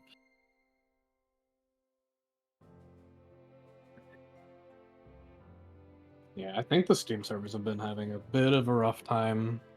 8 Password is not the only one that hosts a room now. Oh, someone's trying no. to steal the Promenade players. Real.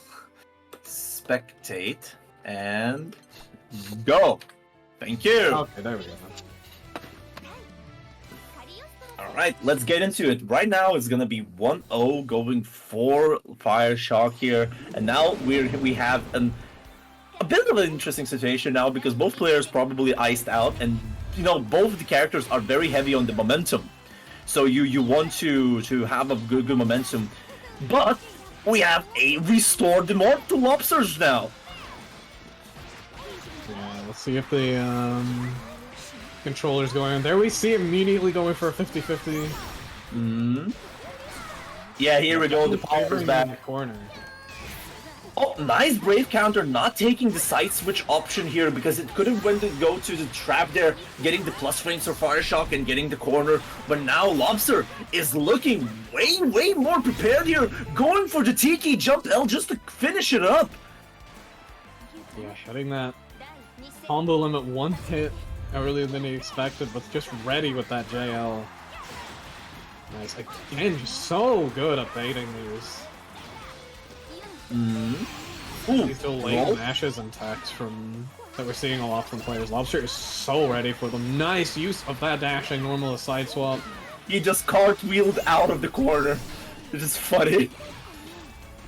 Okay, tries to go for the throw there. Unfortunately, did not go forward to do the tick throw. We're seeing a lot more 2U as well. There's that 2-2U. Drop the chair on them. The dash L. Okay. Not close enough. Just gonna take a nice chunk of chip damage there. Yeah, got a nice easy DP there to just finish it up. And now we're looking at whoa! What? Oh no! No! That's kind of fucky. Even though you just teleport there, you just teleport still behind. Nothing personal, even if you reversal. Both are doing brave counters like crazy. Yeah, no, this end point of the rounds is just very much more like brave counter heavy because you're going to be dying at that HP regardless. So you may as well start using them. We are again back in the lobby.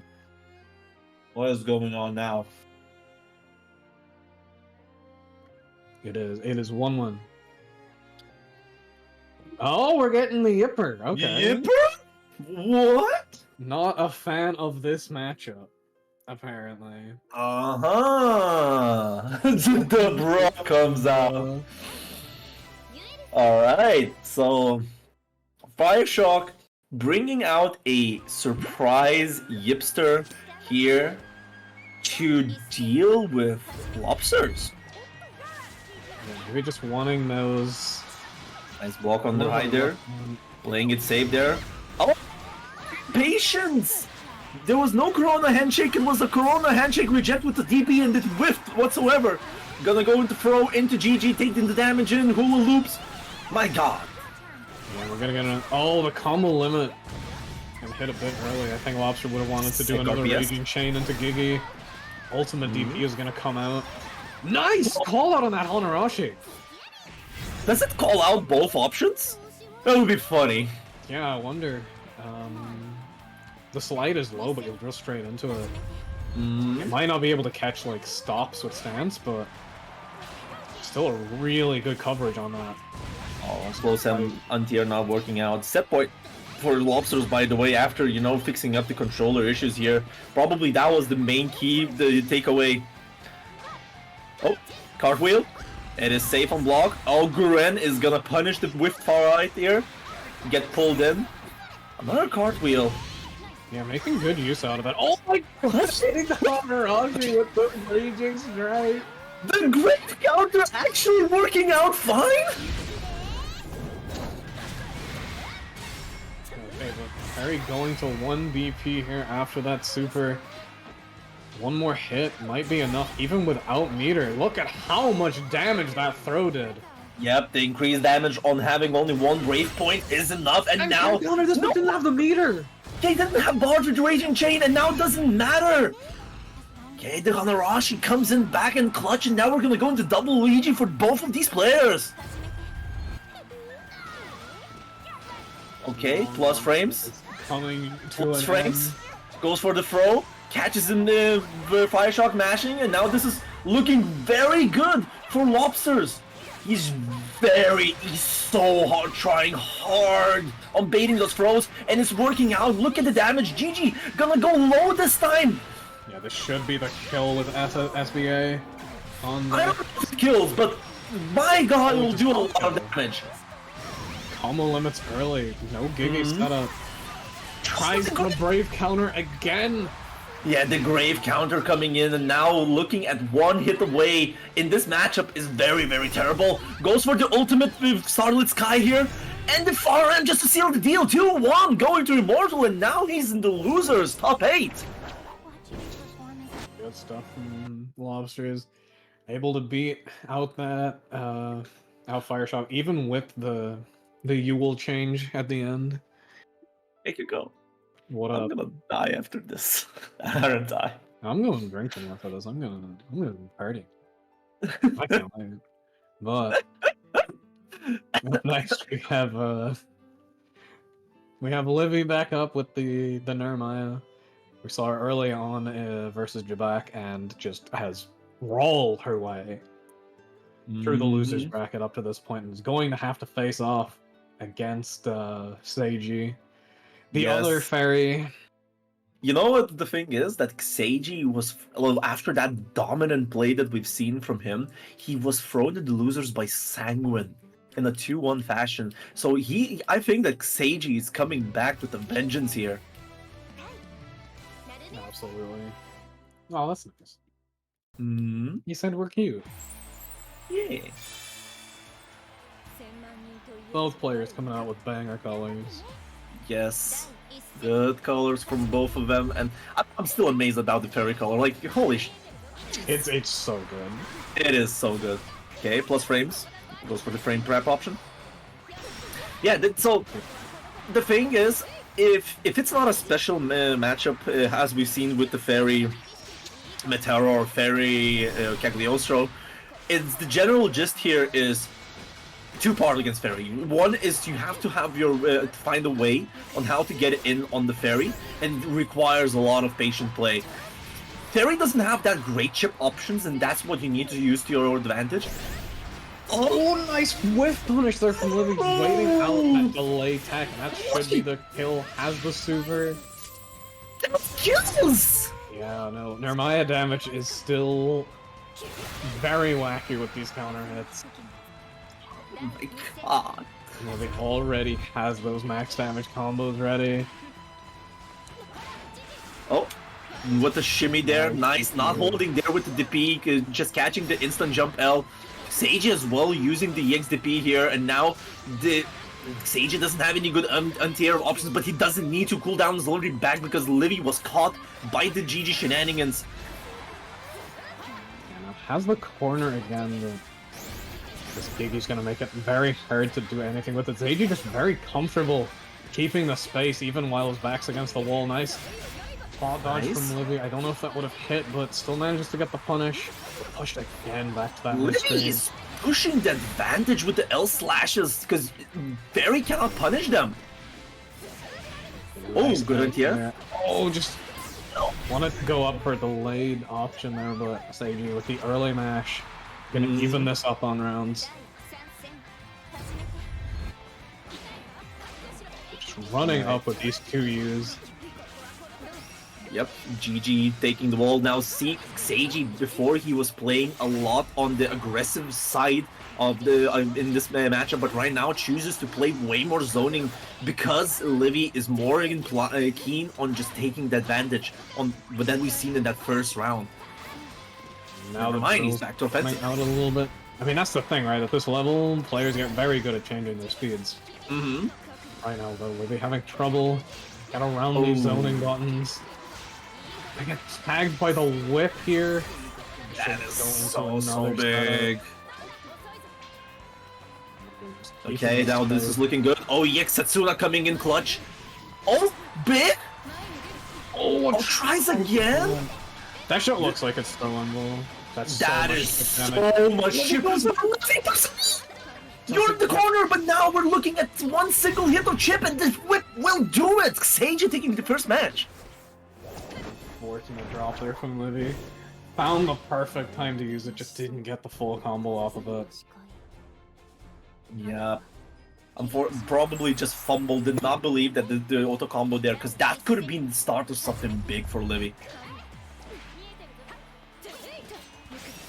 Finding good jumps here still though. Good mash. Corner now. Nice!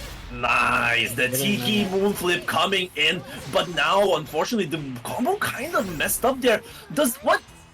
Was that was a drop special? Yes. That can happen sometimes with the new auto combo, the new triple attack, overhead and lows. Nice block. And I feel that the nerves are coming in so hot for Livy, because no. It's fair when you're this close to top 8 against one of the legends of the game, but you're gonna bait that DP regardless. Oh. Yeah, that bait DP as well. Are you purposely ignoring the fact that hula loop hit behind? You know, Livy's used to it. You're used to. I think that you're trying to delete it from memory just so that you wouldn't let these more criminal actions happen, huh? Livy going for some little wacky shenanigans here in the corner. Nice, hop over that. Gigi, that's gonna be unsafe though. Did you see the maneuvering around the options there? Hell, Livy is starting to feel herself a little more in this set now. Gonna have to eat this setup though. Goes for the low this time. Livy's got actually quite good success rate on that. Gonna use that teleport to get in. It's plus. Yep. Goes for the flip again. That is also plus. Livy gonna take a game here. 1-1. Actually, there are a lot more things that we could talk about how these two players are interacting, and you know, one of the things I would like to give that Seiji setups are quite interesting in the fact that he's probably trying to work it out that you cannot fuzzy timing the high-lows. He's doing moves purposely to catch both high and low timing. That was a nice delay DP there from Livy.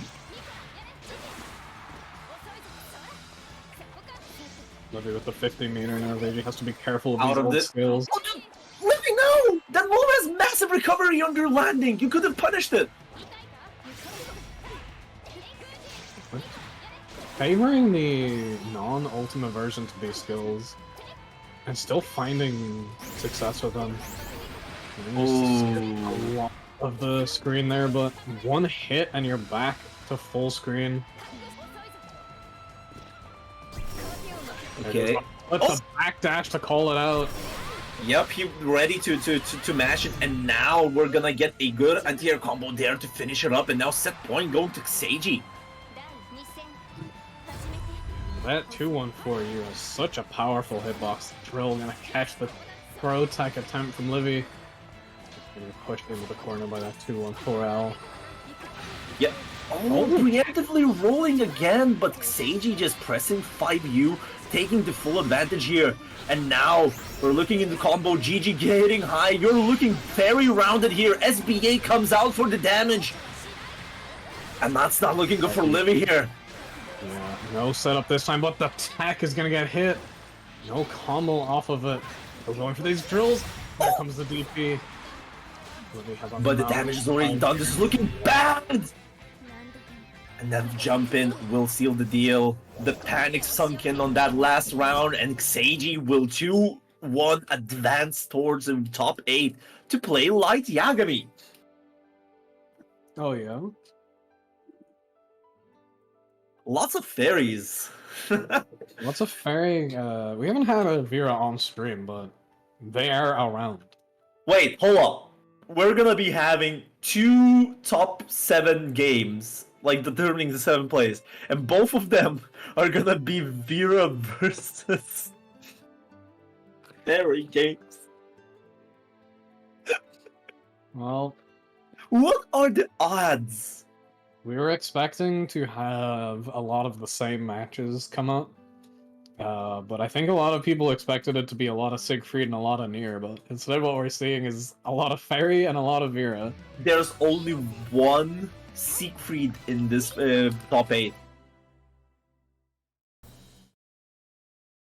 Oh, you're right. Yes. You're in loser side. Yes, it's Sanguine. We are changing the expectations of people, apparently. Ooh, I like Alright, this let's Vera get into play. it. Vera versus Fairy this time. So, Vera is... I find her weird now in this version of the game. Like, before, she had very, very oppressive Oki game with Luminera setups, right? But now, given that the hard knockdown is way harder to get, she is now, I feel, struggling a bit more on that regard. But, on the other side, I'm just gonna let my bias out. Who? By the way, Yeah, while you're Vera molding, Lobster has obtained a perfect. yeah, he just murdered you, and you basically just wanted to DP out of most of his shenanigans here. So, just to finish up, who in side games thought that giving a counter hit SBA combo mid-screen for Vera was a good idea? I end my TED talk about Vera. Anyways, let's get back to the match. Yeah, Oh, great counter. Again, yeah, we do need a quick name for that. Um, Oh my god, that does quite a chunk of damage now compared to what it used to. That Yep. SPA. and now we're going into full damage with the... Oh no! Oh no! The brave count! We need a faster... Okay. The Lobster kind of getting ahead of himself there a little bit. Unfortunate there. But Yu still takes the mad match there, man. They're almost dropping it. Okay. Just a little chip of damage in there, but Yu finds his way an unsafe special. Cartwheels out of the corner there. Yeah, that move is quite strong for just getting you out of those nasty positions. Nice, the sweep comes out, then we see the Gigi. No, but does not convert into anything else. Tries to use the ultimate Luminera just to have a spot on Immortal Lobster. Goes for the ultimate Scarlet Oath, and now Bar has been used away. And it's gonna be a quite a rough ride here for Yu trying to get in on Lobsters unless he finds that one entry. Because Lobster's playing very defensively. He's not letting Yu in. Oh my god! Ultimate Luminaria is just upon you? Hold this neutral, Lumi. There we go, PRM. Unfazed by the sudden visitation. Yep, first game going to Lobsters here in a very solid fashion, and now I wonder if Yu showed the potential of Vera, and you saw how much damage he gets if it hits the fairy at the right time in the right place. It's just insane. A high damage character in the past, and this is a higher damage game, so she's kept up her damage to make sure she doesn't start falling behind. Oh! Yeah, goes for again with the high. Funny. Hey, you're just throwing. Wait, I only know GG and Beppo. There are 2 more names on her spirits. Yeah, I don't know them. I don't I'm remember supposed either. to know the lore. I play the mobile game, but I don't know. I only know Gigi. Oh, nice! Hits it, blocks the low, and then the high. Okay, my son's a brave counter. Ooh, the counter, but tries to go for the throw, and this time suffering from success. They get hit. Didn't help Lobster, and now in the corner you go, playing very careful here with the frame traps. Yu Tries to shimmy in, and the command grab comes out. Now we're gonna be having installed Vera catching with the. Oh no, this was missing. The setup didn't work out, but the chip damage will do it. Well, okay. Yeah, pressure was. It looked very awkward to deal with. It's not just as awkward, I feel. The thing is that it probably should have hit the Raging Strike before the Lumi activation. That was so unfortunate. Lobster got the meter he needed for Raging Chain, like, a frame after the cancel window. That's unfortunate. Okay, gonna take a nice chunk of chip here. It's actually not as much as it used to be. That's the L. It's, yeah, like, see, Lobster is very keen on playing that throw game here. And taking the space back against Yuyu.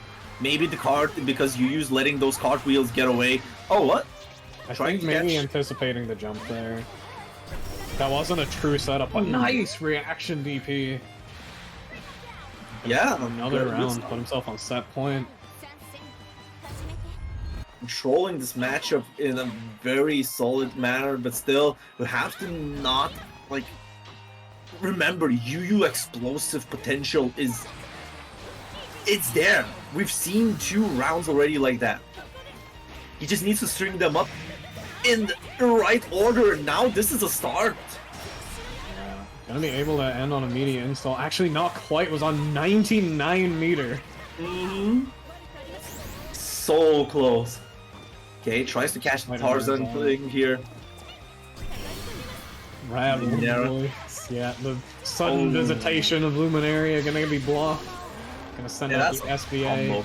Should be able to get a nice setup off this too. Not like just a little too high.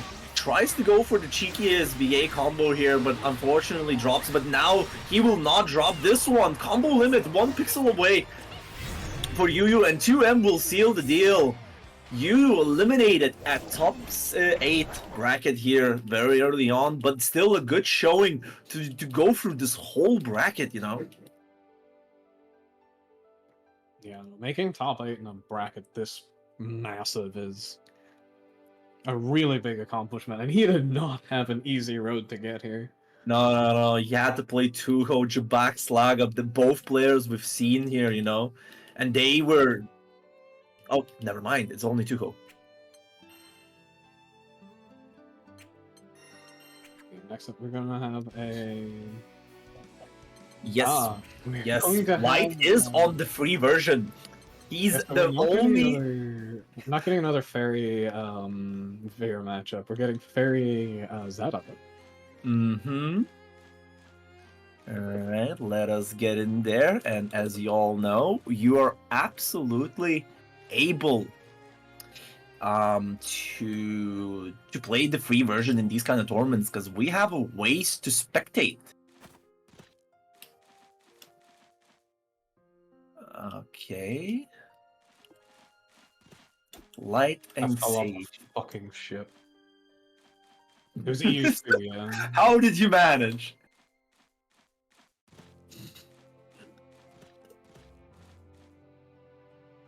You.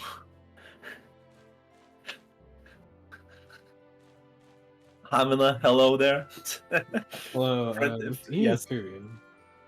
Kamina, why are you in the lobby and not watching the Grand Blue Promenade Weeklies here?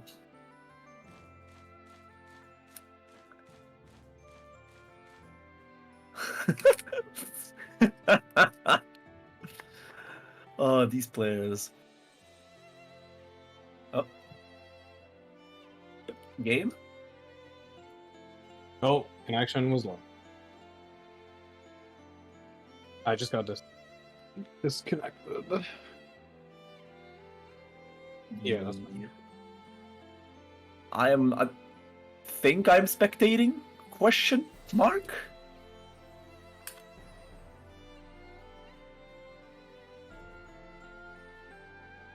Okay, I am good to go. Cake, are you even spectating? Funny little DC moment.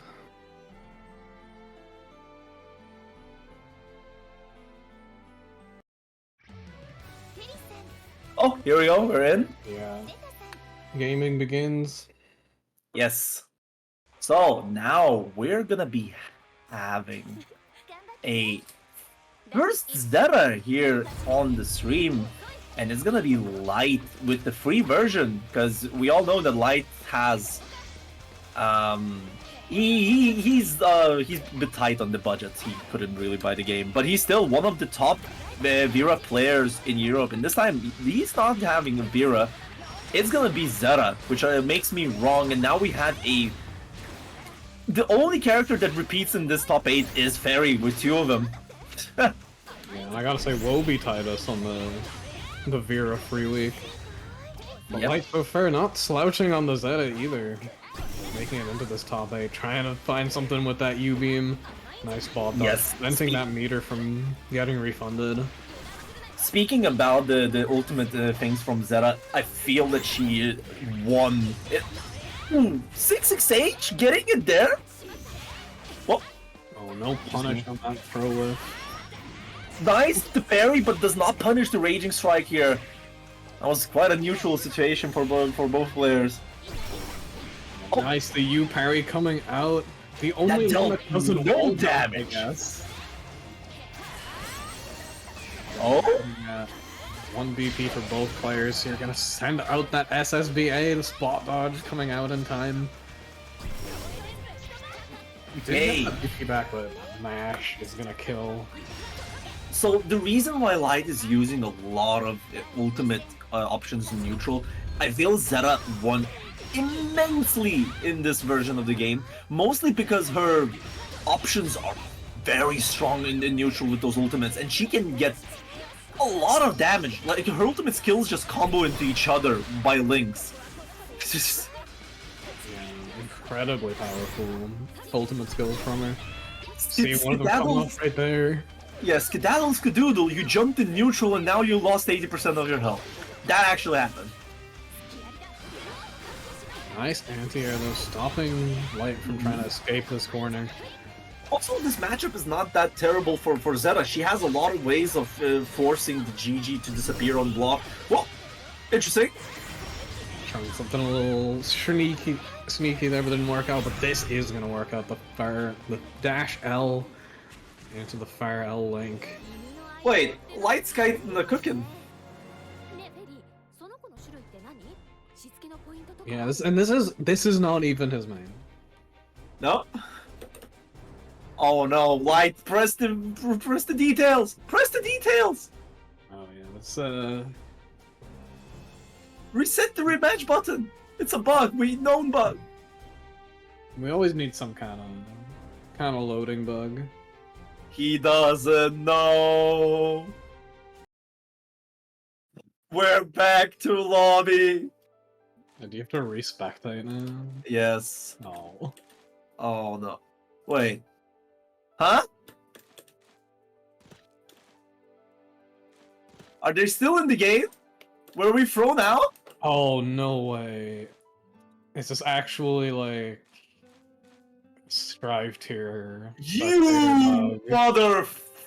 Oh, that's so nasty.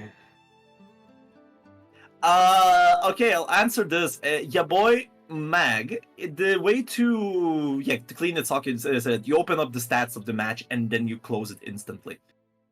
Like, then it will reset the rematch button. And also, so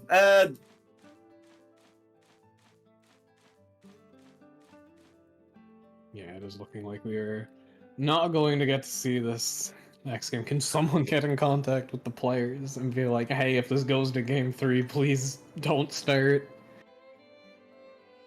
Gonna make an executive decision here to allow them to play off stream. We're gonna continue on with our next loser set.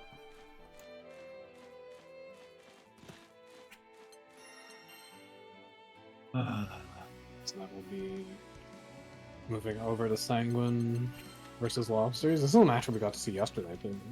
Mm-hmm. Yeah, definitely. Weren't they in...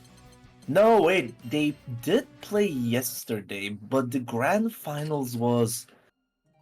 Right, Lobster...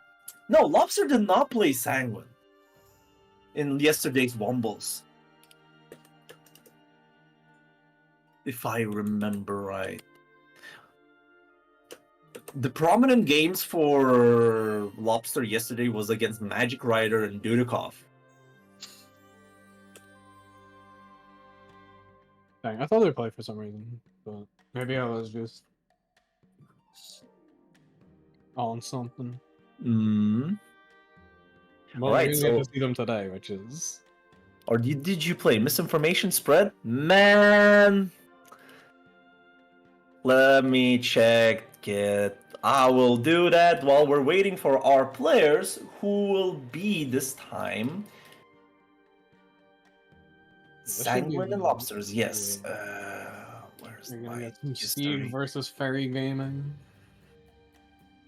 One Radish, please. Womble weekends. Unless you didn't play. You did play on stream and you won 2-1. Never mind, yes.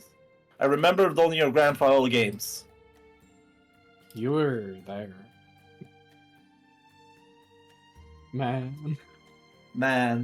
I think the Magic Rider and Lobsters match was the most hyped match in the game. That's why it kind of overshadowed everything else in that. And then, so my apologies.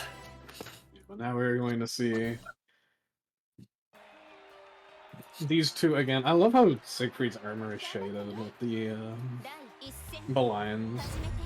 Yeah, it is pretty good. And hell, hey, you know, he's almost wearing the same armor as he usually would be, just he has the white hair. Ooh, that's gonna be an unfortunate whiff on that 6XL. Immediately ripping the DP. That thing is huge! Yep, it absolutely clips anything from the next postal code, and that's what all the secret players will say he needs it. Also, we're gonna go straight into kill. Yeah, no, this is dead from so high too. So much damage off even just one stack. Yep, it is. I don't remember the percentages, how much exactly it does, but it's kind of I feel very screwed up that it increases the damage on everything what he does. Yeah, even chip damage, right? I'm not sure about chip damage. I know it increases the Brave counter damage, which is hilarious. Just gonna interject here 1 second for our off-stream game. CG beat Light 2-1. Oh boy, Sage is gonna be playing Bao next, but now it's more important to talk about the other fairy player here. Lobster having not a great time against Sanguine, leaving at one strike throw. Now he chips so much.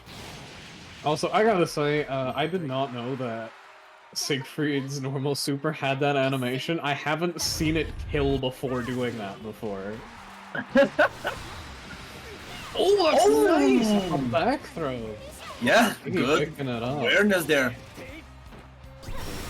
Okay, goes for the ultimate DP here. Gonna go to LGG. Most of the damage that came from Immortal Lobsters was mostly how the GG got hit by a lot of people. And now Sanguine is not getting hit by GG, and he knows that if he keeps the fairy in the corner, that's the best place to be. Here we go, cartwheel out of the corner. Okay. Yes, use the DP. Thank you. Never mind, not you. Okay, this is the Brave counter. Just gets a little bit of breathing room here. Okay, that's negative. Takes your turn back. Tries to do the far H shenanigans. Tarzan out of the corner. The far light, it'll hit, and that connects. Doing a lot of damage here. Sending the... Like the patience! That's gonna be a crouch confirm to seal the deal here, and now the pulse is there. He's in the match. Those last 2 rounds were absolutely terrible for Lobsters. Damn, the Sanguine is gonna want to try and take that momentum back. This stance looks so difficult to deal with. What is Fairy's options even? That Fair L not coming out fast enough to get the punishes she needs. And now he's gonna hold it down. The overhead's coming out again. Oh, what was that? Okay, ultimate DP catching the jump out here. The GG will hit. This is the situation I was talking about. Most of the people got hit, and Sanguine is not an exception to this. Oh, the backflow incident. You're just getting himself out of that Rekka scenario. Mm-hmm. Just immediately blowing the Brave counter. Oh, he's not again. dealing with this. He knows. Very dangerous. He's dead from any hit here. He knows he can use this last Brave counter. Like, nothing will change. But now the big far H counter hit just to clean it up. 1-1. He's back. Both players fighting for their life, and it's showing. Yeah, it's just, it is insane how like the matches are close, but at the same time they're explosive enough. Okay, goes for the stance, does not react. Yes. You get the stock up on 2 stocks now. Another interesting thing with the characters, the more stocks you have, the quicker that meter drains. Yep.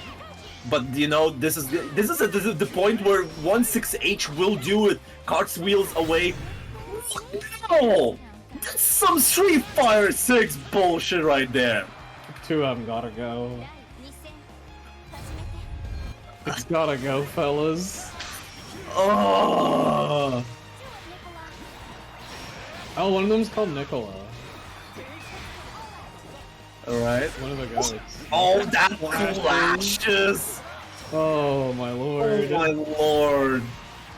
This is like, it's not going good for it. And he did not. He waited for the call up, and this will be it. Sanguine absolutely murdering Lobster here.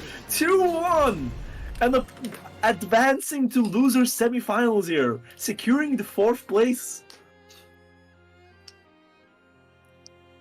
Next up. More fair. Yup. We truly are haunted tonight. The non-stop ghosts. Oh. Alright, now remember I did say the Immortal Lobsters and POW game that this matchup is like one of the funnier ones on how both characters interact and from their specific archetypes. Now, we saw Lobster that was very keen on playing more on the neutral side, more on the strike throw side. Seiji has shown that he's way better at the set play side at, retaining that momentum. But I don't know how much he has the experience against the Rat, and more importantly, how good is his Metera meter, right? The patience to play against the Metera.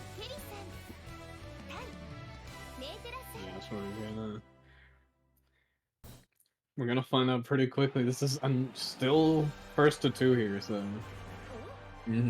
Yeah, first to 2, and this is gonna be rough. Anyways, let's get into it. Seiji, Mr. Pal, Fairy Metera is gonna be getting the first hit in. EX Arrow coming in, keep cleaning the GD. You can't be throwing a lot of GGs. You have to play it cleanly with Fairy. Find your ways in. I feel that that's rough for Fairy in that side. But when Fairy gets in, oh boy. Yeah, Metera lacking any form of meterless reversal, and even her metered reversal is a little bit rough too. Oh, you can low profile it. Okay, goes for them to low. Nice blow up. That's not going to be an issue. How can stay on pressure though. Whoa! Interesting. Nice, pulls him into GG! Keeps up the pressure! Still on the health deficit, but just trying to make it work here. Really just... Oh, nice end here with that close heavy. Get anything off of it, but could have definitely gotten the kill. Yeah, the 2M EX Arrow will finish it up. God damn, the music, by the way. Oh, is it the new Existence? Yep. That song's sick.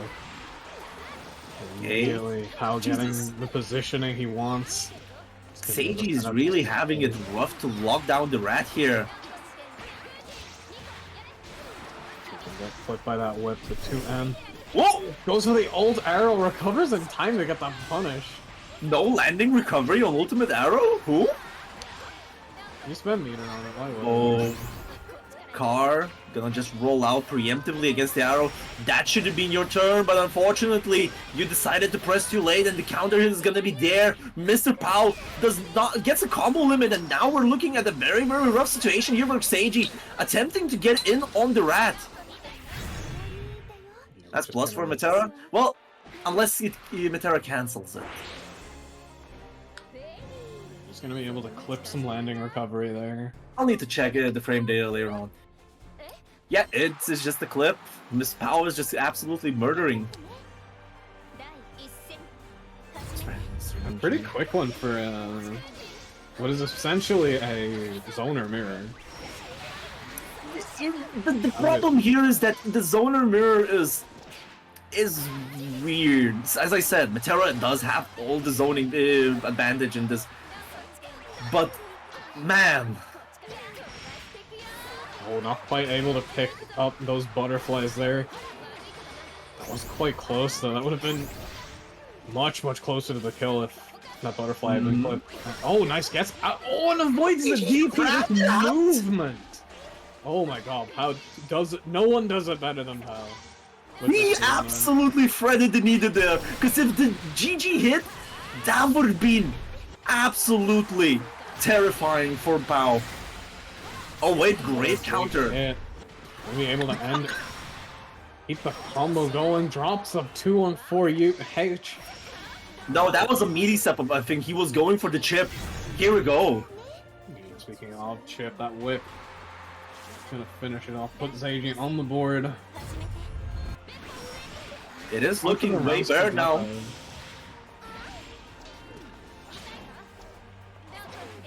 The 2U from Metera sliding in.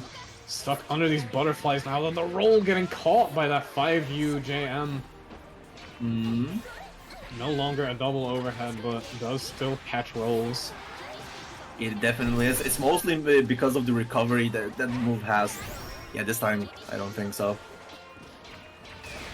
Under those, yeah, had to brave counter. We've been eating all manner of butterflies set up there. Okay. Cash out, probably set up the GG here. Yeah, go +3. The brave counter comes out.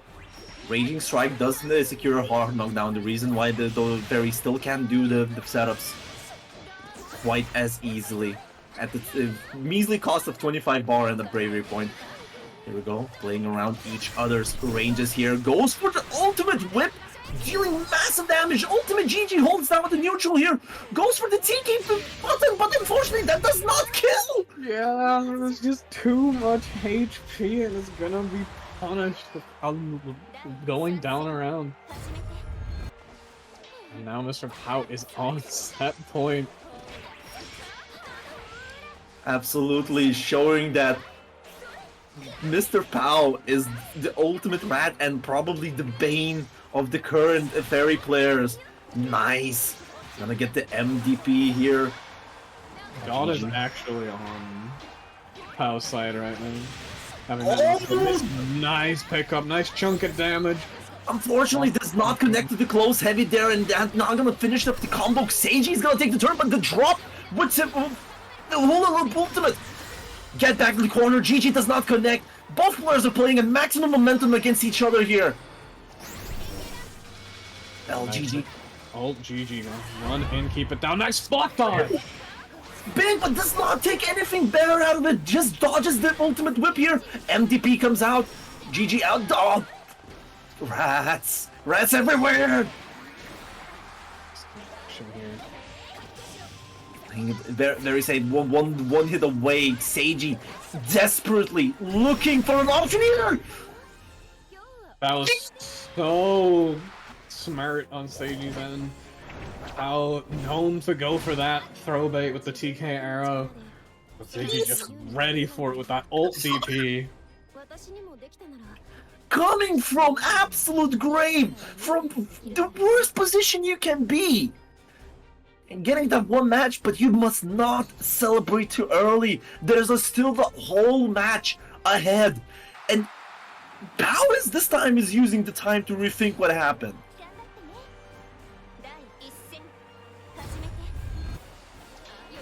Alright, how's the dynamic change now? Oh no, catches the 2U here. Going into pressure, rolling out the corner. Using that double hop though to avoid the DP. Very important though. Coming back up in time for a setup here. We do. The ult butterfly comes out. That chasing down. The butterfly's still there. Okay, uses the brave counter just to avoid it. It's kind of funny. Mr. Power didn't really use it to burn the butterfly here. Oh! 2M is such an amazing button. It connects from so far away. Yeah, it's got some nice conversions available for it too. Oh, punish on the 2M. That point again. Now that Fair L +1 now. A universal change now. Okay, goes for the here. We trap under these butterflies. It's gonna get Pao in. It's gonna trigger the low one for a nice chunk of damage. Can he kill enough time for the butterfly to come back? He can.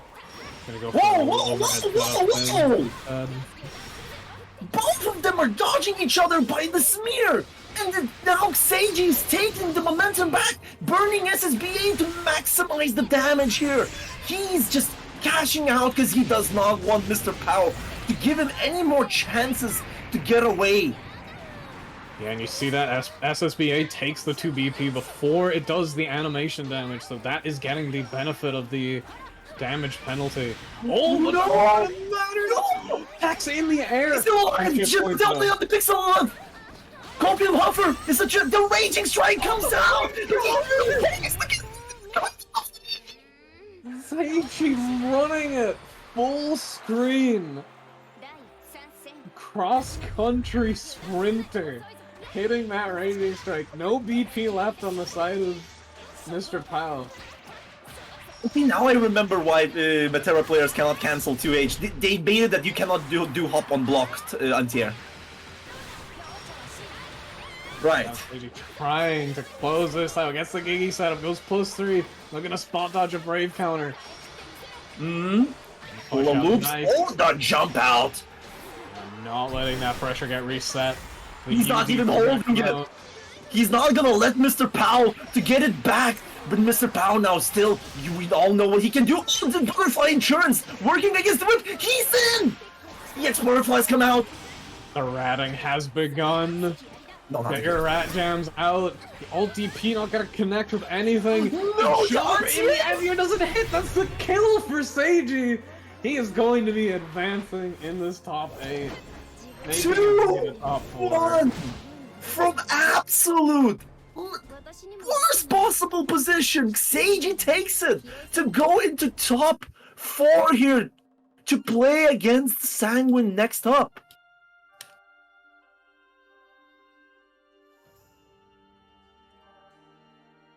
First, we'll be moving back over the winner side of things.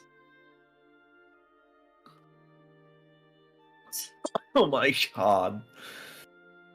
We've been only having bangers. They're not making it easy on us for the No, they're not. 8-9 bracket, huh? I am glad though. These are amazing matches.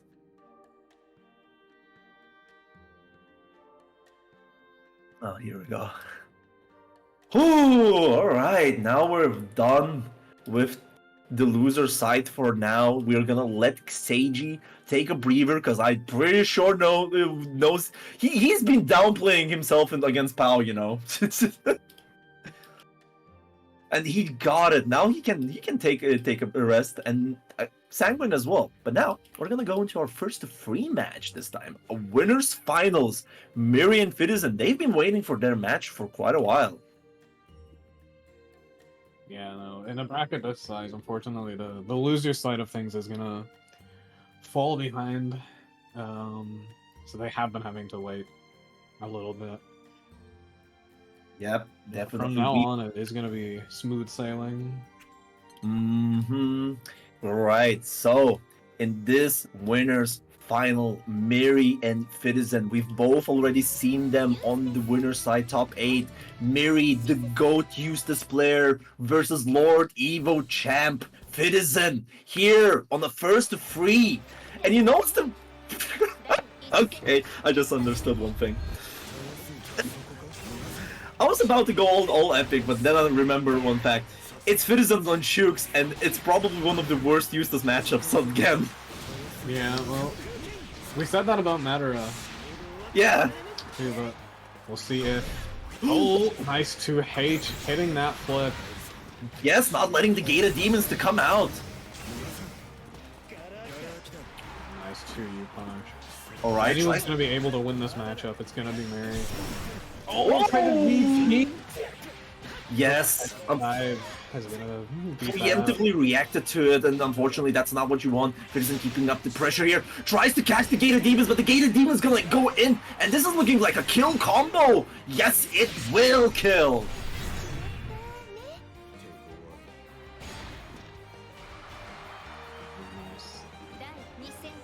Oh, that was his first round. I thought it was around the piece. No, this is only the first round. What? The timing didn't work out?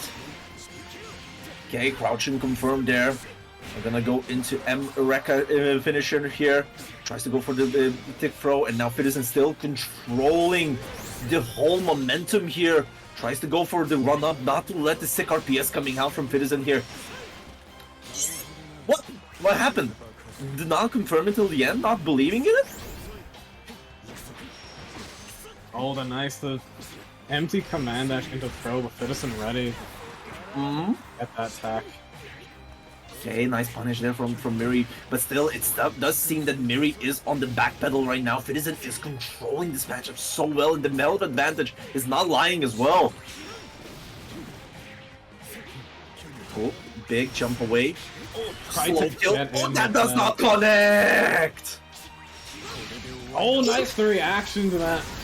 1-4. No, still gets hit! Jesus Christ.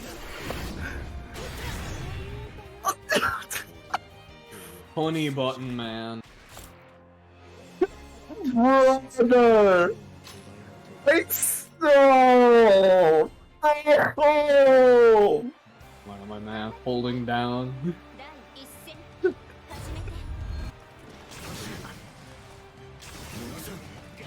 roll. Getting That was... 6-6M as well. I still can't get over. Oh, tries to slide in, but the parry just punishes the load. Wait, what? Nice. Alright. I think this is gonna be a nice chunk of damage. Alright. It's very funny. So a thing that's kind of happened universally is that characters can do the close L into close heavy. That's an old Seox combo. He's just always been able to do it. Okay, goes for the UDP here just to change size. Nice bait here, but unfortunately grenade only explodes one time and couldn't really get the conversion there till the end. That could have been... Oh, you didn't do that! This man believed he will teleport on it, and now we're gonna go into great counter. Nice throw there. Miri on the back, and now we're gonna go to the SSB8 that will hit, but unfortunately no one installed, leaving it very low, and now the chip point will checkmate Miri here. Yeah, that was so smart. That throw, unless you got a regular tech, you were just gonna be on chip point, and that Rekka was gonna hit Miri. Very, very good play there from Citizen. Oh, I understand now! Miri is ready with that, the mash afterward. Oh, the mash club! No! The classic from... Yep, the delay option here. Citizen looking extremely strong right now. What? He just believed and didn't do a single anti-air against this man.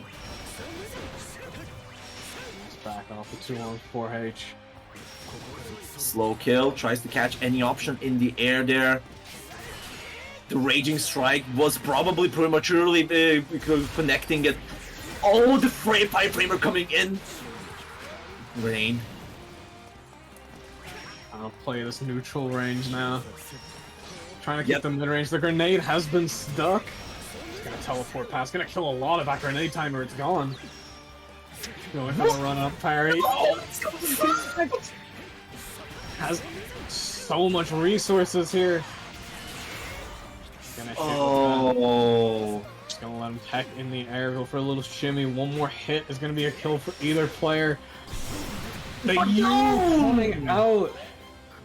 Yes, Mary comes out with the ultimate DP here, using the moment that he has the reversal on this character that he haven't had for so long, you know?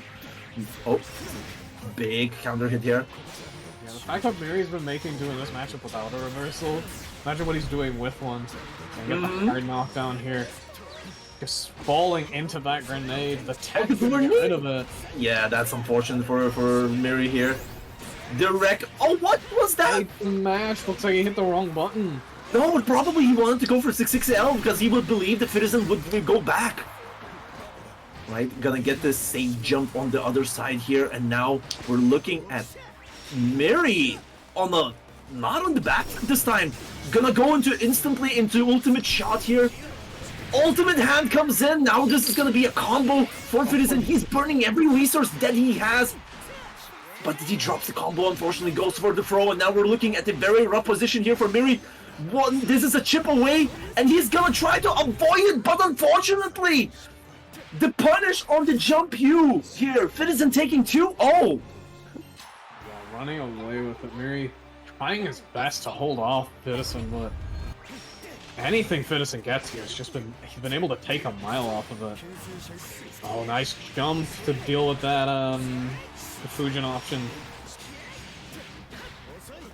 Nice, gets the combo limit into the spot dodge. Just some classic Seahawk stuff. All the old stuff in the old game still works. It's not just the classic stuff. You have to consider that Citizen is absolutely gathering the information throughout the game. Even if on the winning side, he's still looking what Miri is doing and adapting it, even from the winning position. He's not letting it get away. Nice, calls out the full screen run. Oh, but the super's gonna come out. The read. Not quite enough to kill, but just needs one more tap. Mary with a full meter on deck. Now only has one bravery point remaining. Has to be on the bravery point for putting on the chip point. Gonna do it though. Yes. Now we're gonna be seeing a set point here for Citizen with almost of a blowout for Yo. But I'm a believer in Mary. Even if this is a terrible matchup, he has shown again and again that he's capable of persevering. And mashing on crouching counter hit did not believe, probably didn't confirm. The situation we've been seeing so much of Citizen just having the corner and running his pressure. Miri now getting a chance to try and pressure his way out. Poster grenade gets hit by the big X. Yes. Oh, get a demon! Combos coming out here. The spot dodge to set up the meaty timing. Slow kill, grenade. Oh, good. Gets it confirmed, but does not confirm it till the end. Goes for the throw just there. Oh, tries to bait an option. One button confirmed into SBA, but it's too far away to get the maximum damage. Yeah, no animation. That would have killed if it did, unfortunately, but now it needs one more hit. And when Citizen is not dead, you are not safe. More than able to play at this life. And still this find is the kill. Gotta jump scare! Miri.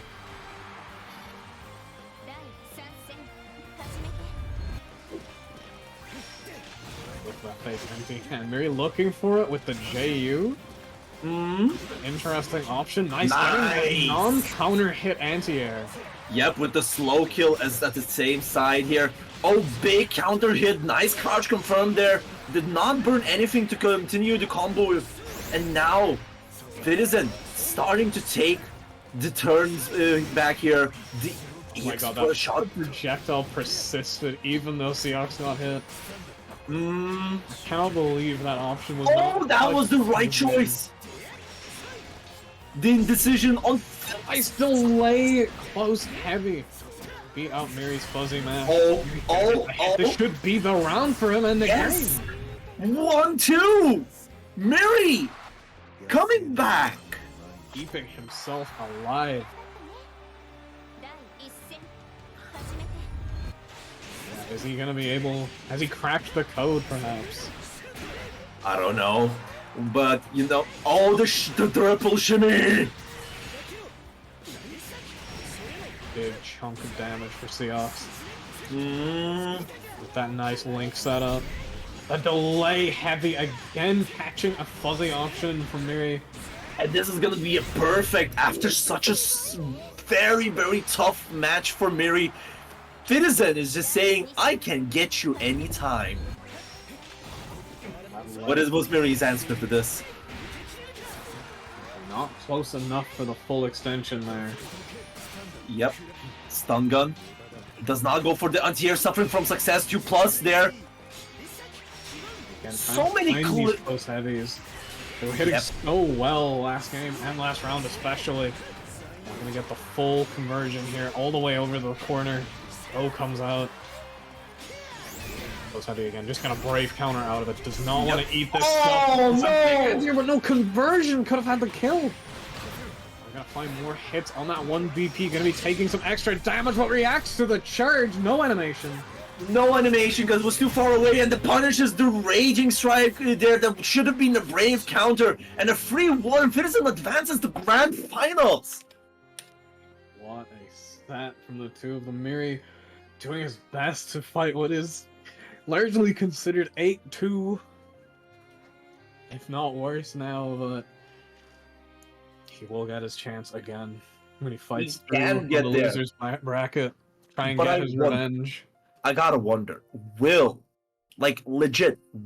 he come back with Eustace? Because remember, Miri is the Luna Lu gamer of the Europe, right? He can play a lot of characters at high level. Especially when push comes to shove and he has to. But before then, we're gonna have our loser sled and a little commentary switch. I'm sorry, everyone, I am exhausted. I thought I had it in me. I did not. It's a long ass bracket tonight. I don't blame you. Yes, I am very sorry, but you know. And you were getting another world-class commentator in Cake, so please enjoy. Yes, welcome, Cake Katakoi, the production mind of the Promenade Weeklies that are giving you this sick-ass double elimination. How are you doing, Cake? How's the bracket for you? Doing fantastic. Big-ass bracket tonight. It's been a lot of work behind the scenes to keep everything running, and we're bordering on running smoothly, so we take those. First bracket, going to be some growing pains, but we're moving past, like we're going to be moving on with our...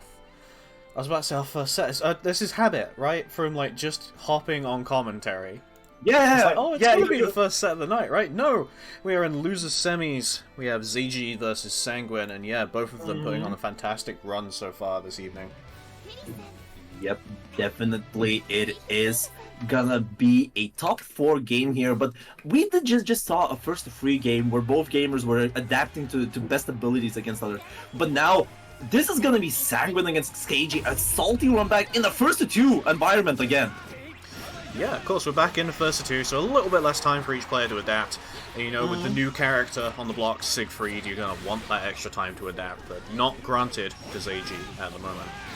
So, earlier on in bracket, in our winner's side, the person who put ZG down into losers in the first place was, in fact, Sanguine. So, I want to see how ZG is dealing with the matchup now. And so far, seems to be going pretty okay. Blocking the UDP, punishes with the U-Whip. I like that. That is a raw hit, which it refunded a bit of bar as well. Of course, super important to link with your U skills, a little bit more damage coming out of them, but that important thing is they refund that bar, and oh my god, Ferry's extended hurt boxes there, getting her clipped by the U-Nav, but no, going to take the round nonetheless. Did you see that GG hit the ultimate fireball and just absolutely ignored it? GG too strong. Come on. GG did... God damn it. Alright, we're gonna go into some Rekka shenanigans that will... It is rough for Fairy for having such slower buttons as well after the Rekka options. The fireball resists! Yep, see that heavy Orkan coming in again. Nice spot dodge by ZG, gonna start his pressure back up. Set up in GG, goes to the overhead this time, does work. Puts Sanguine into the corner with the side swap as well. Big plus... Oh no! Well-timed throw by Sanguine. Of course, one of the big changes going into this game is how that throw game is different. Throw being a 4th frame startup now makes it actually your fastest option out of block. Yes, it is absolutely used defensively and as a punish against some moves. But unfortunately for Seiji, he will absolutely die here. Yep. The Oh, SSBA Lord. coming in. The Ferry is omega dead. Sanguine evening up the rounds. Mm-hmm. Still, Seiji has been on a tear with Fairy, so we can't really, discredit what he can do with Fairy here. But I do feel this matchup is on the slightly rougher side, mostly on what Siegfried has in his toolkit to deny the zoning and both the chip damage coming from Fairy, mostly from GG in neutral. Yep.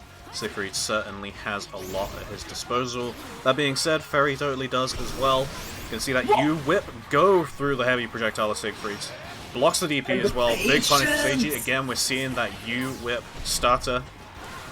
Chooses not to go for a setup here. Yep, just spends That's a on kill. The Raging Strike into Raging Chain is probably the best damage filler in mid-screen that you can get.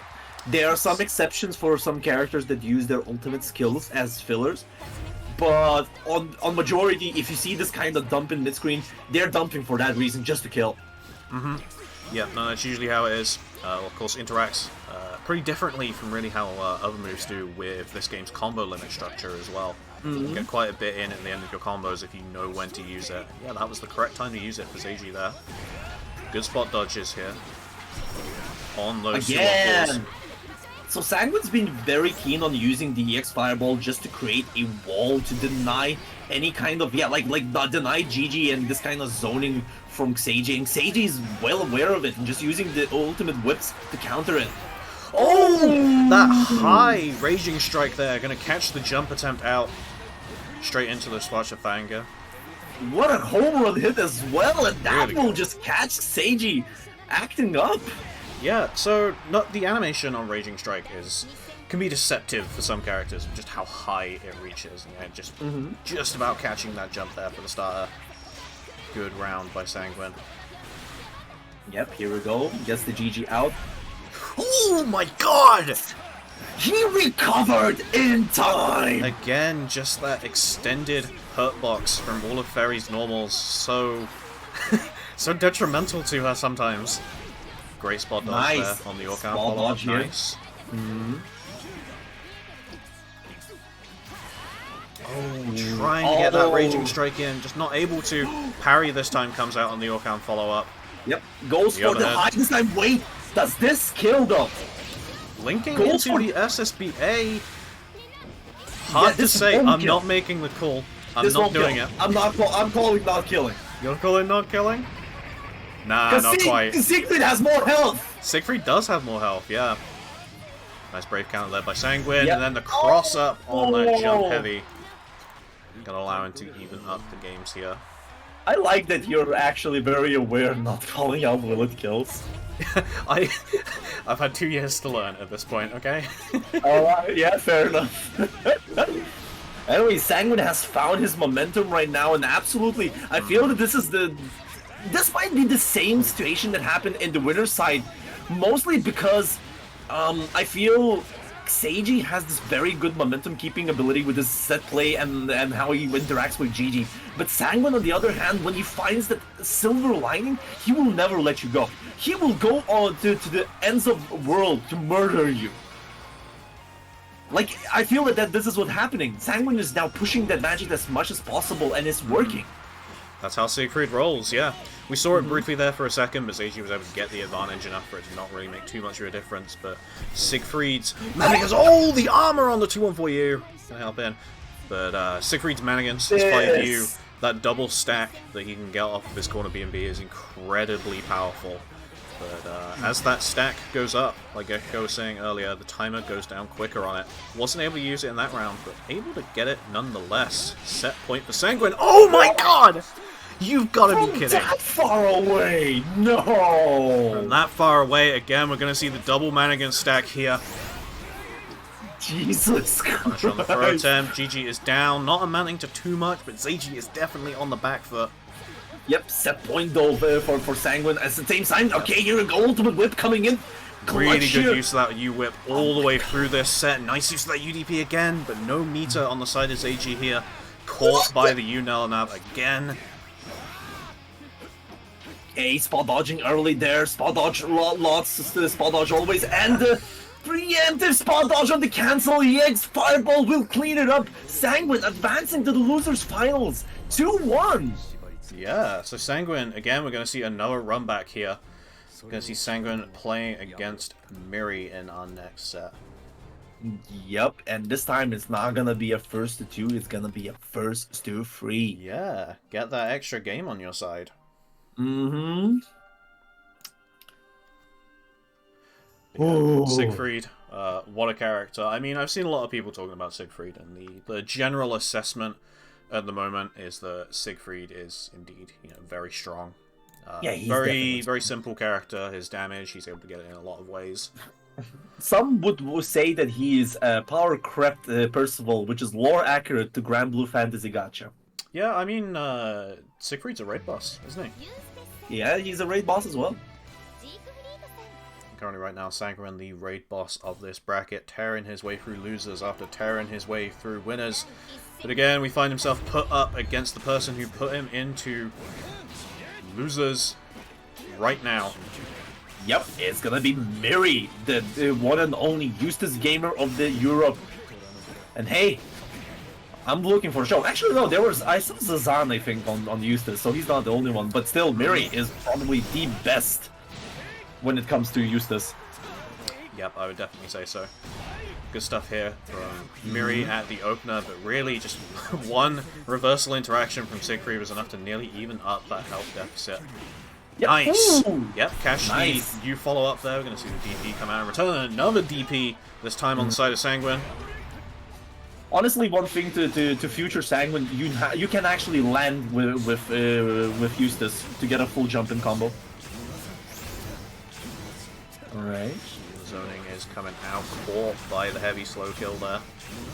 Yeah, this time now the 2 jumps are gonna get in, and Sanguine goes for the charge up slam here, and Miri with his very good reaction time. Again, see? Yeah, so this is one of the things that you need to remember going into this game, right, is every character has some form of reversal with 50% meter.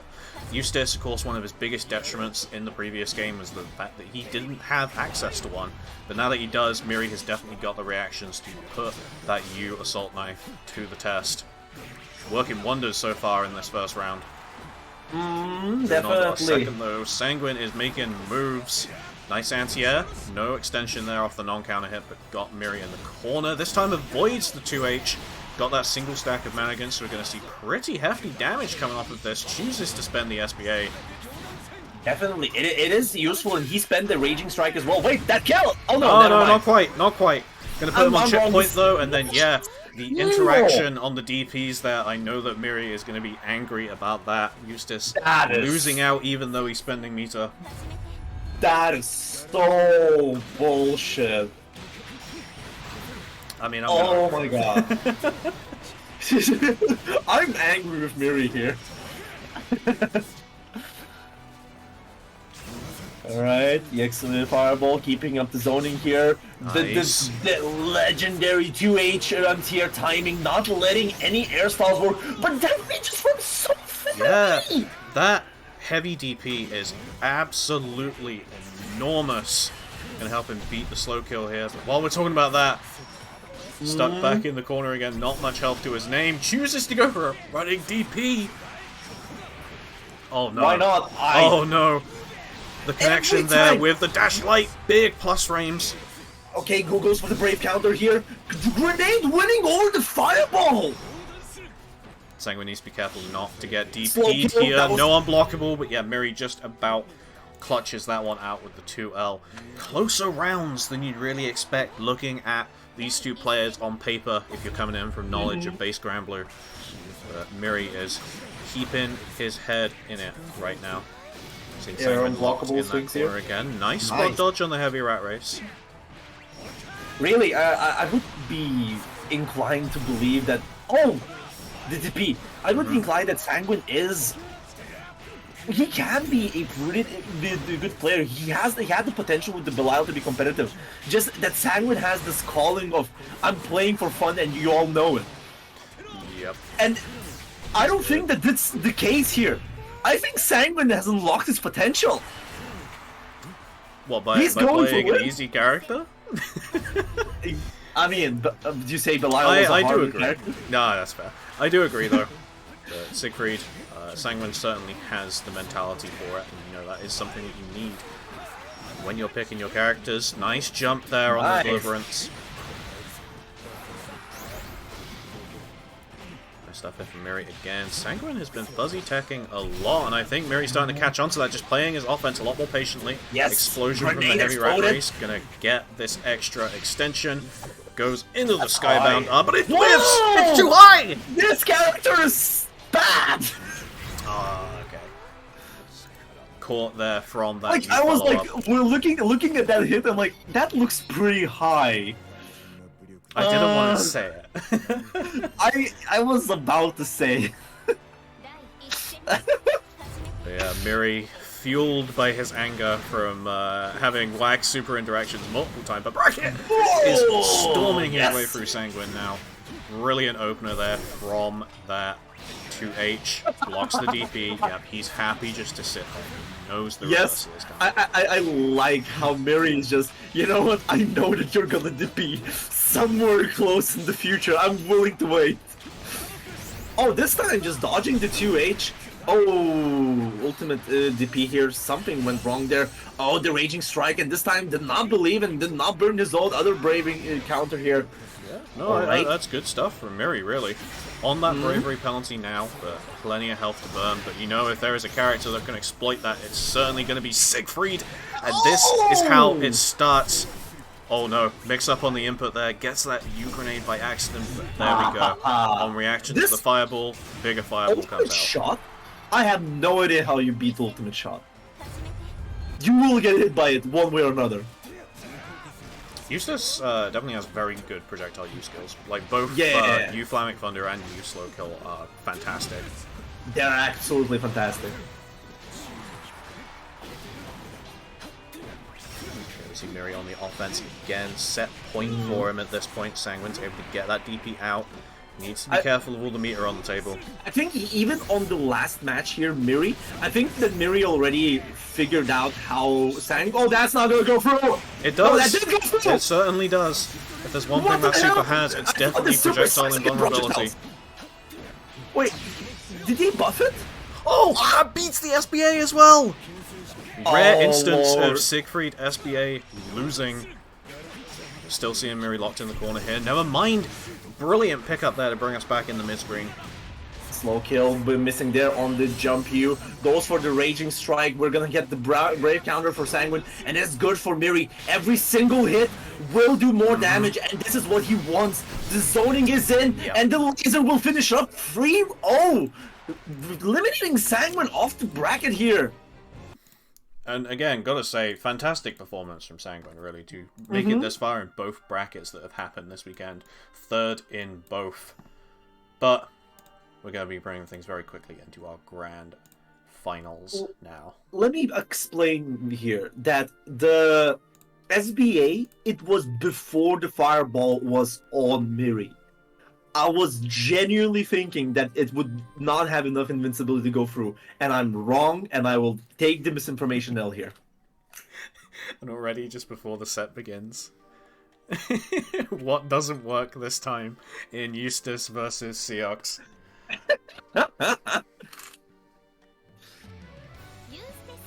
But yeah, welcome to our first grand finals, and things are looking a little bit similar to what we might be used to here with Miri and Fitizen. I'm glad that Fitizen joined up. It's being wild side.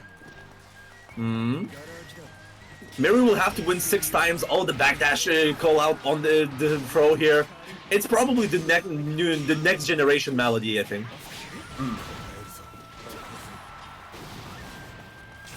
Yeah, hey, so grand finals. As said, Fitizen and Miri expected them to see here in the grand finals, and now let's see how Miri will adapt after those winter finals. Oh no! Yeah, unfortunate misinput here, gonna eat a pretty big combo in return. Not gonna see the Raging Strike loops from Fitizen, gonna bring him to the corner nonetheless. Clash situation, Seox winning, of course, because of course he does, and this time, yeah, the super is gonna be used to call out Miri pressing the button. Miri pressing that 2 over. Sick RPS Miri on Grand Finals. Yeah. What? Of course. Bruh.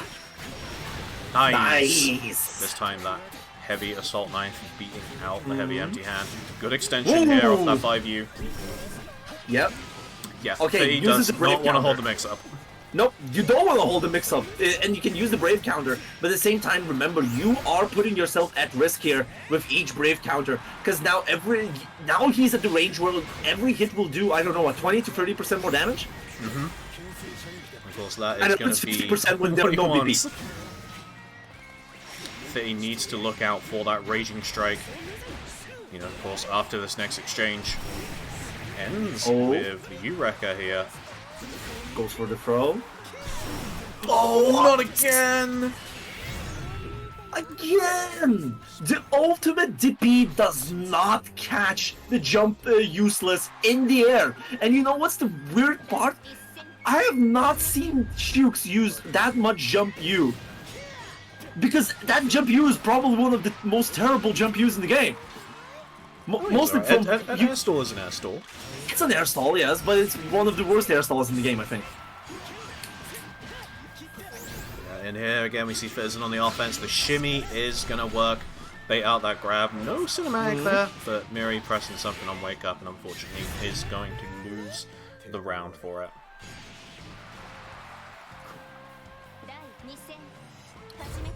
That was fast. Yeah, definitely fast nice. going. Clearing the ghost clean this one up. Yeah, definitely really good just to press buttons into the Seox 5U there.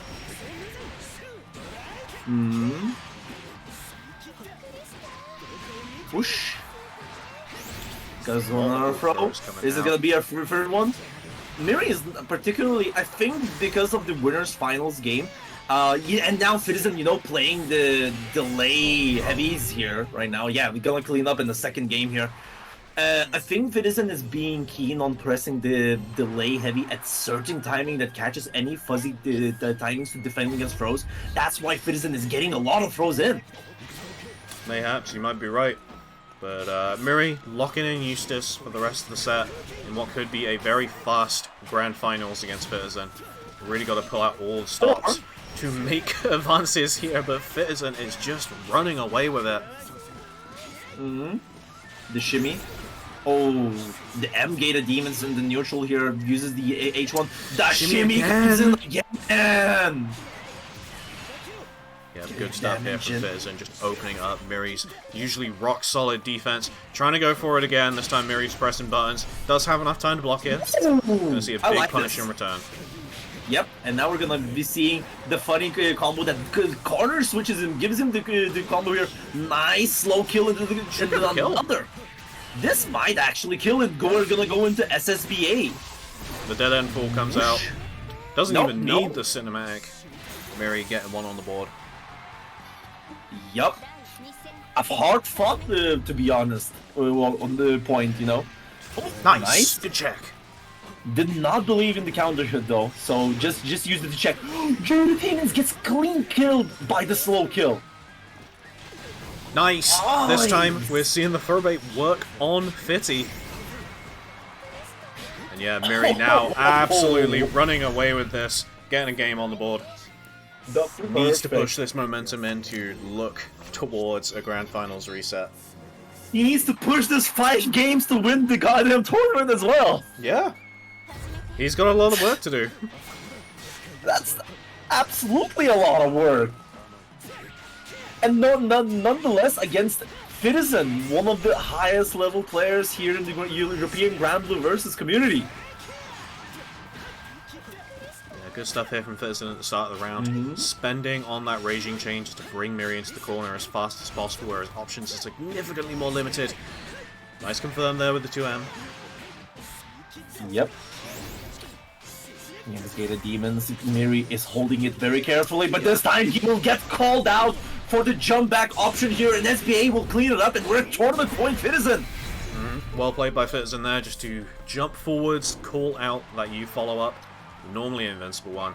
And yeah, we're going to see ourselves on not just a set point, but a tournament point. Dash M to start off the round. Delayed close heavy is again going to catch that throw attempt.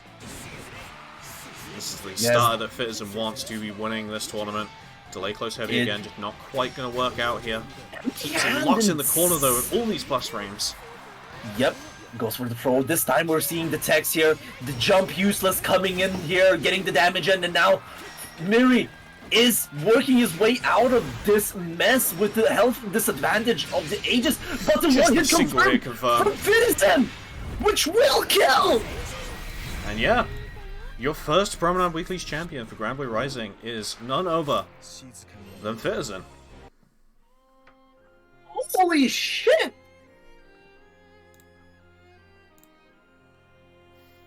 But yeah, congratulations to Citizen for taking this first week of our tournament series, hitting the Zoe T-pose in the lobby as well. He's just Zoe T-pose. But yeah, some things simply never change. Citizen Seox will invade last minute to secure himself a win in bracket. We're going to wrap up pretty quickly here tonight. We've been going on for quite a while now. I just want to thank everyone who has shown up to tonight's bracket. This has been a fantastic success. Got a couple of things to take into the next one, but yeah, it's been a lot. It's been a lot of work behind the scenes to keep this one running relatively smoothly. But we got a lot of things that we can take into our next one. Not going to be running a weekly next week. We're going to be letting you guys enjoy your Christmas. We're going to be back the week after that. But these weeklies otherwise will be happening every Saturday at 8 PM Central European Time. Sign-ups for the next weekly entry will be up probably after Christmas. But if you want more Granblue happening relatively soon, then you know where to be. The ballroom will be back starting on Tuesday. Sign-ups for that are going to go live on Monday. If you don't know what ballroom is, and that's going to be a lot of people here, we got some new faces coming in tonight. We do 1st to 10 sets every Tuesday and Thursday, pretty late on at 10 PM Central. Come join us for a nice and cozy time. If you want to be a part of that, !Discord in the chat will bring you to the place to be to get your sign-ups in. Thank you, Saki, for putting this in the chat. But yeah, for tonight, we're going to be closing things out. We're going to be raiding a good friend of the stream, one Jao Bagel, who I believe is still alive. Is he still alive? He is still alive, yes. He might be still alive, yes. Yes. Definitely an award from me. Thank you to all the viewers. Thank you to all participants as well. It was a blast of a bracket, a 76-man bracket where everybody's been fighting for their lives, to be honest. And yeah, it is amazing. I feel it's a good start for Rising, and I really hope to see you soon in the future tournaments as well. It was me here at Riot, joined by Cake, and as well we have to give thanks to Gekko for holding the majority of the tournament with me here as well. Yeah, thank you very much everyone for coming along, and we'll see you very soon on Tuesday for the first iteration of the Granblue Rising Ballroom. Take care, everyone, and have yourself a wonderful rest of your evening. Bye-bye!